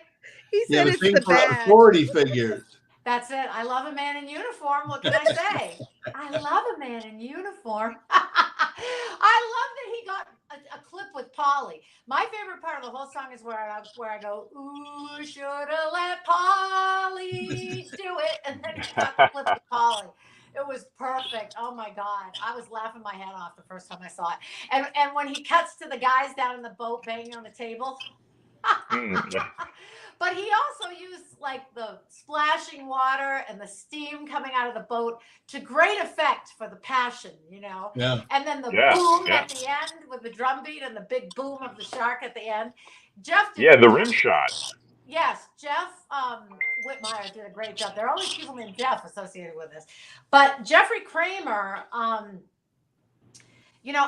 the very first time I talked to him was during the pandemic when he was doing a virtual con. Oh. And I didn't have any money because it was the pandemic and all of my musical pursuits had been canceled. So my daughter gave it to me for my birthday. And I got to talk with him. And there were some other things I wanted to talk to him about. So he gave me his email address and I emailed him. And that was a couple of interchanges in like 2020, 2021. But then I got on Twitter and I started interacting with the fake Jaws accounts on Twitter. Like there's a Deputy Hendricks account and there's a Chief Brody account. And I just thought that was a blast. So that was all I was doing on Twitter. And through that, I got connected with the Daily Jaws. And then all of a sudden, Jeffrey Kramer is on there and I'm pretty sure he followed me first. Connected but, to LA. I don't know for sure. LA. Where's that voice coming from? It's my speaker, honey. Sorry. Oh, okay. Am I boring you? Are you interested in hearing about that? Yeah, I think absolutely. About you, so, but what really got it, he's responsible. He's totally responsible for all of this because what really got it started was last summer on my birthday, Dean and Ross from the Daily Jaws contacted me and said, have you watched our 45th anniversary interview for Jaws 2 with Jeffrey Kramer? And I said, no. And they said, you have to watch it. So I probably told you guys this story. Have I said it online before? How I was watching it and the interviewer asked him if he thought Jaws was a horror movie. And he leans back in his chair and he goes, well, Judy Pancoast on Twitter. And I went apoplectic. I mean, I absolutely lost it. I screamed. My cat jumped off my lap, knocked my soda over. I said, did you hear that? Did you? My husband's like, I heard it. Rewind it.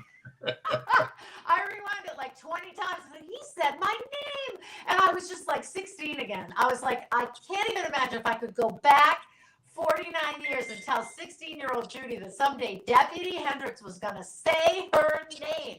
And so then I still had his email address. So I wrote him a crazy email saying that, you can't imagine what that felt like to be on my end and have you just whip out my name for like no reason. I mean, it's not about anybody else on Twitter. It was me. And it felt like, charmed. So he wrote back a really nice note and he said he loved my letter and he couldn't wait to show it to his sons. And I just thought that was so sweet. So I was thinking about, what can I do now to extend this budding relationship? And the song just practically wrote itself. And yes, it does use those Grease chords. And it doesn't sound that much like Grease, but it does sound like Grease because I wanted that retro feel. It's got that, got that retro doo-wop feel. Yes. The doo-wop sound. And that's what's catchy. Yep. Yeah. I did the video of me at the piano and just put it on YouTube, and I put it on Twitter and tagged him in it. And I will never forget his response. It was, "You da bomb." You da bomb. So then I thought, well, why don't I go in the studio and do a full-fledged version of it with an orchestration and background vocals and all that? And while I was doing that, I thought, I wonder if I asked him if he would record some lines for this. And then I went with my whole philosophy of life, which is you'll never know unless you ask. So I sent him an email and I said, would you be willing? And I said, I'll pay your fee. I might have to pay it in installments, but I'll, whatever it is. And he wrote back and he said, Judy, I will do this for you for free. And then it just so happened that my producer was going to be in LA in February for the Grammys. And I put them in touch with each other, and Grant, the producer, went over to Jeffrey's house and recorded like 20 minutes. He was so great because he not only read the lines that I gave him, but he ad-libbed like that, "Oh, Judy," and that whole thing about I blame my mom on the printing thing. That was all completely ad-libbed. And when I ever got it and I listened to it again, it was another, he has blown my mind so many times. It's a wonder I still have any brain cells left, because I listened to that and I was just like, oh my God, oh my God, oh my God. So then I wrote him a mental email. Pardon me, I know that's politically correct. Crazy, is that politically correct too? An insane email that just was like, oh my God, I can't believe you did this to me and it's so wonderful, blah, blah, blah, blah, blah. And then I started I told him, I go, I said, whenever I see people like on Twitter or Facebook who are depressed and they feel like they're at the end of their rope, I always tell them to hang in there because life is long and you never know what's going to be around the next corner. And then I said, and you are just around the corner for me. Yep. And then he didn't write back. Wow. And when he did finally write back, there was no XOXO. So I thought, well, that's it, because he signed every other one of his emails with XOXO. So I showed it to my daughter, and she said, maybe you better back off, Mom. So I waited a while until we had it done. And then I said, I want to play it for you in person. So maybe you can meet me at a Starbucks or something when I go to California in April. And then the night before, he asked me for my phone number. So I gave him my phone number. And the next day he says, why don't you come to my house? Yes, I trust you. And I wrote back, yeah, but can I trust you? And he thought that was pretty funny. He thought that was funny. So I went over to his house, and it was so funny because I ring the bell, and that was at the gate, and then the gate was unlocked. So I went in, I knock on the door, and I hear, Deputy Hendricks isn't home. And then he opened the door, and right away he gave me a huge hug. And then, oh, thank you, Crystal. And then I'm standing there, in the foyer, and I just started laughing. I just started laughing uncontrollably. And then I'd look down at the floor and I'd stop laughing and I'd look up at him again and I'd laugh. I just kept laughing like a crazy person, but it was my way of kind of, I just couldn't believe what was happening. I couldn't believe it, and then he made me take my shoes off, which is why I'm barefoot in the video at the end. And he offered me little slippers, but I said, okay. So when my daughter saw that part at the end, she said, you better make sure Quentin Tarantino never sees that. But she was funny. And I'm going to tell you this because I have absolutely no filter. When I sent the video to her, my 34-year-old daughter, she wrote back, that video is really funny and your boobs look great. And I said, well, maybe I should give Victoria's Secret a credit. So anyway, I sat there at his kitchen table with him and talked with him for an hour before we even ever played the song. And the subject, it was crazy. It was almost like I was talking to myself. It was crazy because he talked just as much as I did. The subject bounced from thing to thing, and we never finished one subject before we got on to another subject. And then we discovered that we're both cancers because my birthday's like 3 days before his.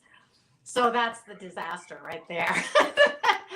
Oh, and he showed me a lot of pictures of his children and his granddaughter and his girlfriend, who's very young.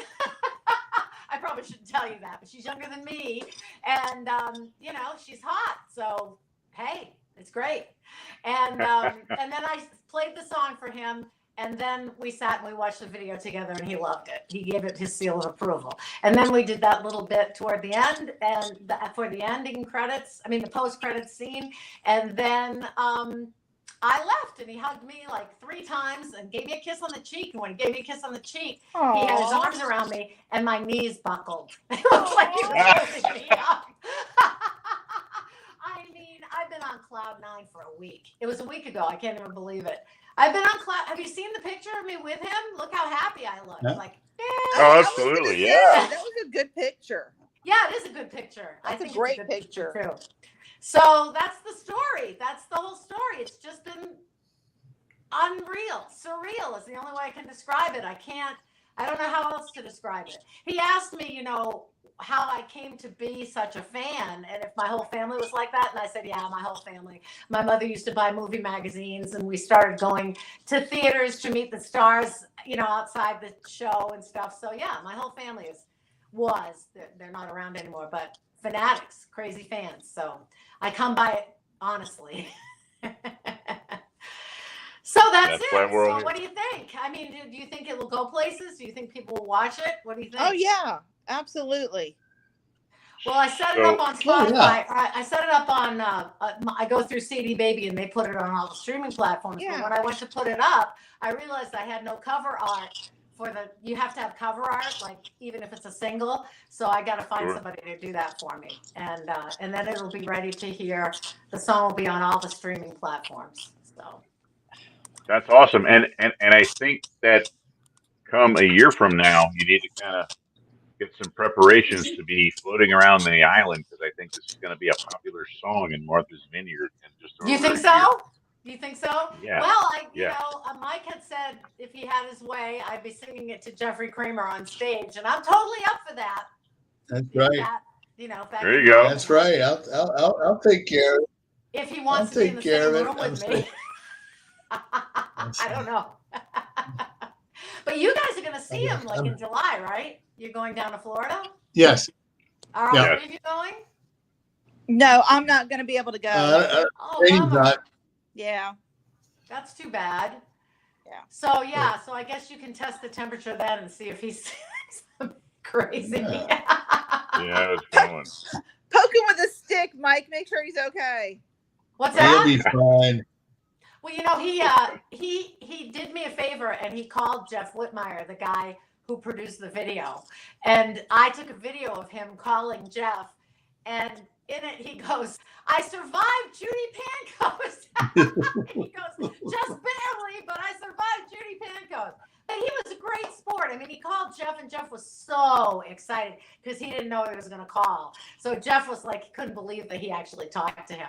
And then here's something else that's very interesting. What is this? Thank you so much for this beautiful book. What is that? Oh, that's from somebody else. Sorry. What was I saying? I don't remember what I said. What was I saying? You called your producer, and your producer was all excited. Oh, right. Yeah. So he wanted to know how he could show it to his family. So Jeff put it up on his YouTube privately and sent Jeffrey the link. And then, no. It was, and sent it to his 3 sons. Do you know how many times? They're the only 4 people who have that video. Okay, who have the link to that video. You know how many times it's been watched? 170. Oh, wow. That's awesome. So who is watching it 170 times? I said, you know what? Maybe it's his granddaughter, and she just keeps hitting play because she wants to see Grandpa. Oh, there's a thought. True, Okay, right? there you go. Yeah. You think that's it? I mean, 170 times. There's only 4 people who have the link. Hey, He's really crazy about me, and he just wants to see how good I look. Judy, no matter what the reason is, you need to sit back, be quiet, and take the credit. Doesn't matter. That's true. Right. That's true. I have to just shut my mouth because he's probably watching this right now, right? Did you tell me he watches you guys? No, it's just No. a dream come true, and it's something that you've looked forward to, and you've worked Yeah. for it. I couldn't even imagine it. I mean, reap the a year rewards. ago, I couldn't even have imagined this in my wildest dreams. Yeah, that's how that's how I felt when I met Richard Dreyfuss. Yeah? Yeah. So were you able to run his video? No. Yeah, we ran it. Yeah. It worked. Yeah. It worked? Oh, good. Good. That's good. So, yeah, he's doing that thing in New Jersey. I think he recently did it in Massachusetts and I couldn't go. So, yeah, maybe I'll go to New Jersey. But it's this weekend, isn't it? Yeah, Saturday. Yes. Saturday. Mhm. Yeah. I Saturday. can't. My husband broke his foot. I can't go anywhere. How's he doing? Yeah, how's he doing? So he decided to climb a ladder on my last day in California and fall off. And he fell straight down. His foot went through the ladder and he shattered his heel. The doctor said there were too many fractures to count. But they bumped him from surgery the night he went to the emergency, or the day he went to the emergency room, because they only had one operating room available on a Saturday, and they had a major trauma case come in. So they bumped him, and then they said they were going to do it Tuesday, but by Tuesday, his foot was so swollen, there was no way they could operate. So they sent him home with an ice machine, and he's upstairs with his foot elevated and the ice machine going, and the surgery is until May 10th now. Yeah. And then they told us that he would be non-weight bearing on that foot for 3 to 4 months. So there goes summer. Yeah. I mean, I had an Airbnb booked on the beach for my 65th birthday for 4 days, and how's he going to walk on the beach in crutches? He's not. You're going to walk on it, not him. No, I'm kidding. I mean, and our daughters were going to go and spend 4 days with us, and yeah, and he and I were supposed to walk the Connecticut section of the Appalachian Trail in August, and yeah, that won't be happening. And if you catch that trail and head south, you'll come to my area. What's that? I said if you catch that trail and go south, you'll come towards my area. Well, the idea is we're section hiking. We're going to do Connecticut this year, and so are you in Georgia where it begins, or Tennessee? I'm in Tennessee. That's right. Smoky Mountains. Yeah. Right. That's right. It goes right through the Smoky Mountains. Yep. So do you know where the worst part of that trail is? Don't you? Maine. That's what they tell me. My understanding is when you run through Pennsylvania, they call it Rocksylvania because it's all really? rocks. All rock. Yeah. Oh, really? Yeah. Wow. Yeah. That is. Yeah. Supposedly some of the most. To Massachusetts is pretty easy, so that's why we figured it's the state we live in, and it won't be far to go. So we'd start with that. But I heard that Maine was the worst because it has the highest elevations. Or the hardest elevation. Oh, and New Hampshire, of course, has Mount Washington, where you can climb, 2 feet and suddenly be in a snowstorm. So right. Yeah. See. Yeah. Well, Judy, make sure you bring the arrangements with you to Jaws 50 because I'm gonna have Carly Simon and James Taylor do the doo-wop. I don't think they appear on stage together anymore. They made up. Although she still lives in his house. Yes, she does. Yes, she does. Yeah. She still lives Donna's daughter used to work for Carly Simon. I don't know if she still does, but yeah. Whose daughter? Donna Honig on the island. Oh, wow, cool. I love Carly Simon. We'll just get Carly Simon and do the doo-wops then. Oh yeah. Oh my God. Okay, that's taking this to a whole nother level. Yeah. That would be. I'd probably die. Okay? Hey Simon, keep it down. I'm singing over here. Yeah. Yeah, you're too loud, Carly. Anyway, I'm really happy, and and I hope a lot of people watch it. And because Jeffrey was like, you know what he said to me? He goes, "You're the only person who would do this, who would think of doing this." And I said, "What do you mean?" He goes, "People don't care about Deputy Hendricks." I said, "Are you crazy?" I said, No. "You're not in the right place."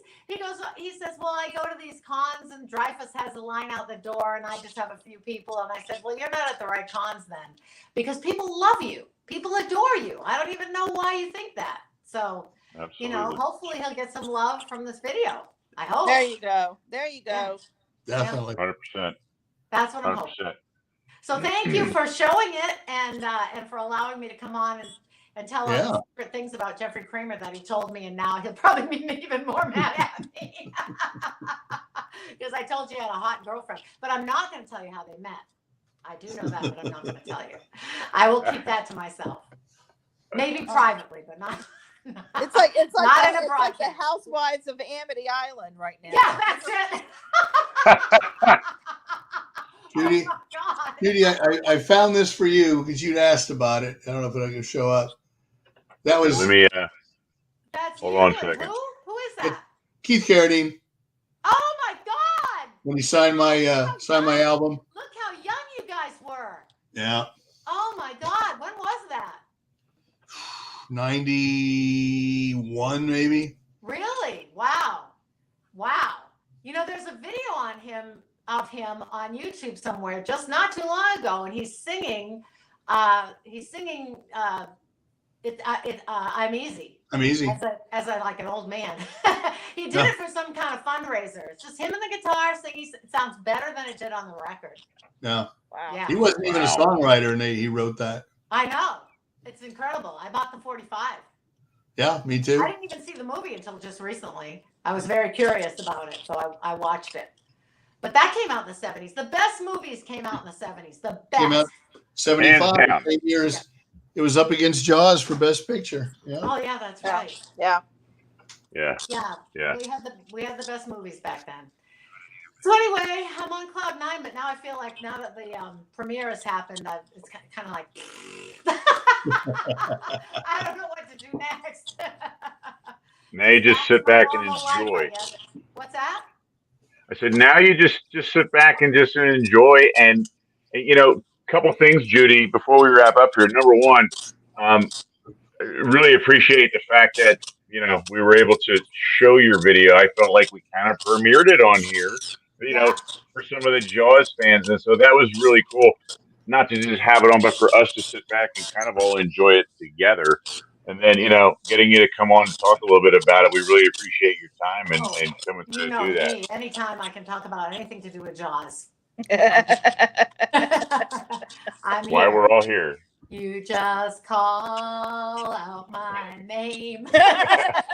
Oh, Judy, Lenny, or maybe I should call you Jeff. I don't know. And that whole thing he asked, she needs to simmer down now. She's getting all hot and bothered again. I can't. But all that stuff he says, some people rarely call me Jeff. Sometimes. I've listened to it so many times now. That's all ad-libbed. All ad-libbed. So what did you think? Did you think it sounded like Hendrix? Oh, yeah. Oh, yeah. The first 100%. Hendrix reappears after 46 years. That's the big selling point, is that he's Can't hold on a it. good man down. There you go. Yep, that's right. That's right. Well, thank you, and keep clicking. Definitely. Absolutely. Every time you play it, I get 0.00001 cent. Nice. Yeah. Well, that's the truth. I'm not lying. It is true. I know it. I know. Yeah. We'll post it up. We'll post it up on the websites. We'll post a link and put it up on the websites as well, or on the pages. Thank you. Thank you very much. I appreciate that. I could keep talking, but I won't, because you guys probably want to go to bed. I don't know what I'm going to do now. I'm too excited. Maybe I'll watch Jaws. I'll probably watch Jaws. There you go. And if I'm still open, then I'll watch Jaws too. There you go. Work on a Hooper song for Richard. Well, if I put it out as a single, the flip side I've already started working on, and it's going to be called Welcome to Amity. Oh. Oh, wow. Really? And it's going to be like a sea shanty type thing. Like kind of like that. Mm-hmm. Yep. Yep, I've already started writing it.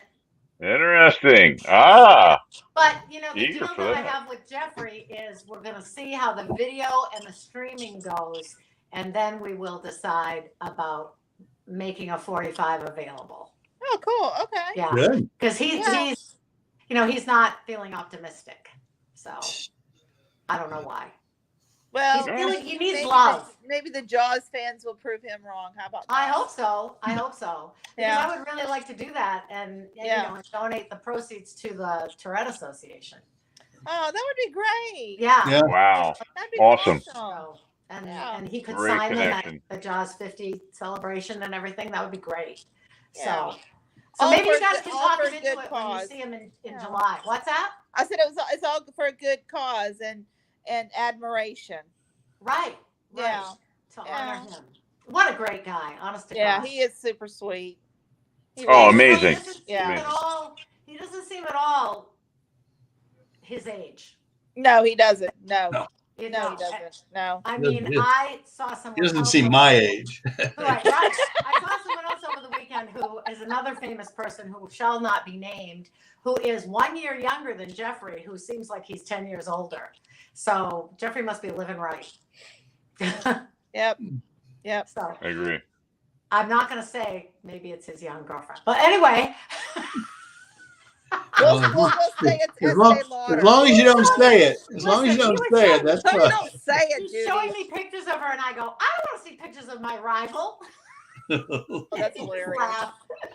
But one of the first things he said to me was, so tell me about your husband and your kids. And I thought, oh, how does he know I have a husband? He's been doing some internet digging on me.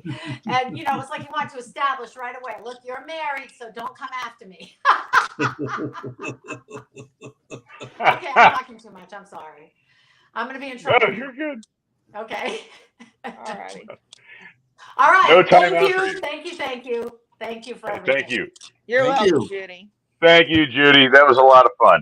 I'm Thank so you, your glad. time. everybody. Our extended episode of Let's Talk Jaws Live with two surprise guests, Two Richard surprises Dreyfuss tonight. Yes. That's right. and Deputy Hendricks. Awesome. Yeah. Awesome. Well, hey, let's go out with a bang. Let's get a little fins up going here, guys. I gotta hold We on. still have Judy on. My phone. That's my Give first us one. one. Up. Give us one. Yeah. All right, guys. Thank you so much. Really cool night. A lot of nostalgia. Some old, some new. I'll have to watch the whole thing now. Yeah, you got to go back and check it out. I'll have it loaded up in a little bit and ready to go. I'll send you the link. Okay. And hey, guys, Sweet. love you guys joining us tonight. Judy joining us. We had a little bit of Richard joining us. Awesome night tonight. So thank you very much. Have a wonderful weekend. We'll catch you next time around. Yep. Catch you on the island. Bye. Yes. Bye. Bye. Take care, guys.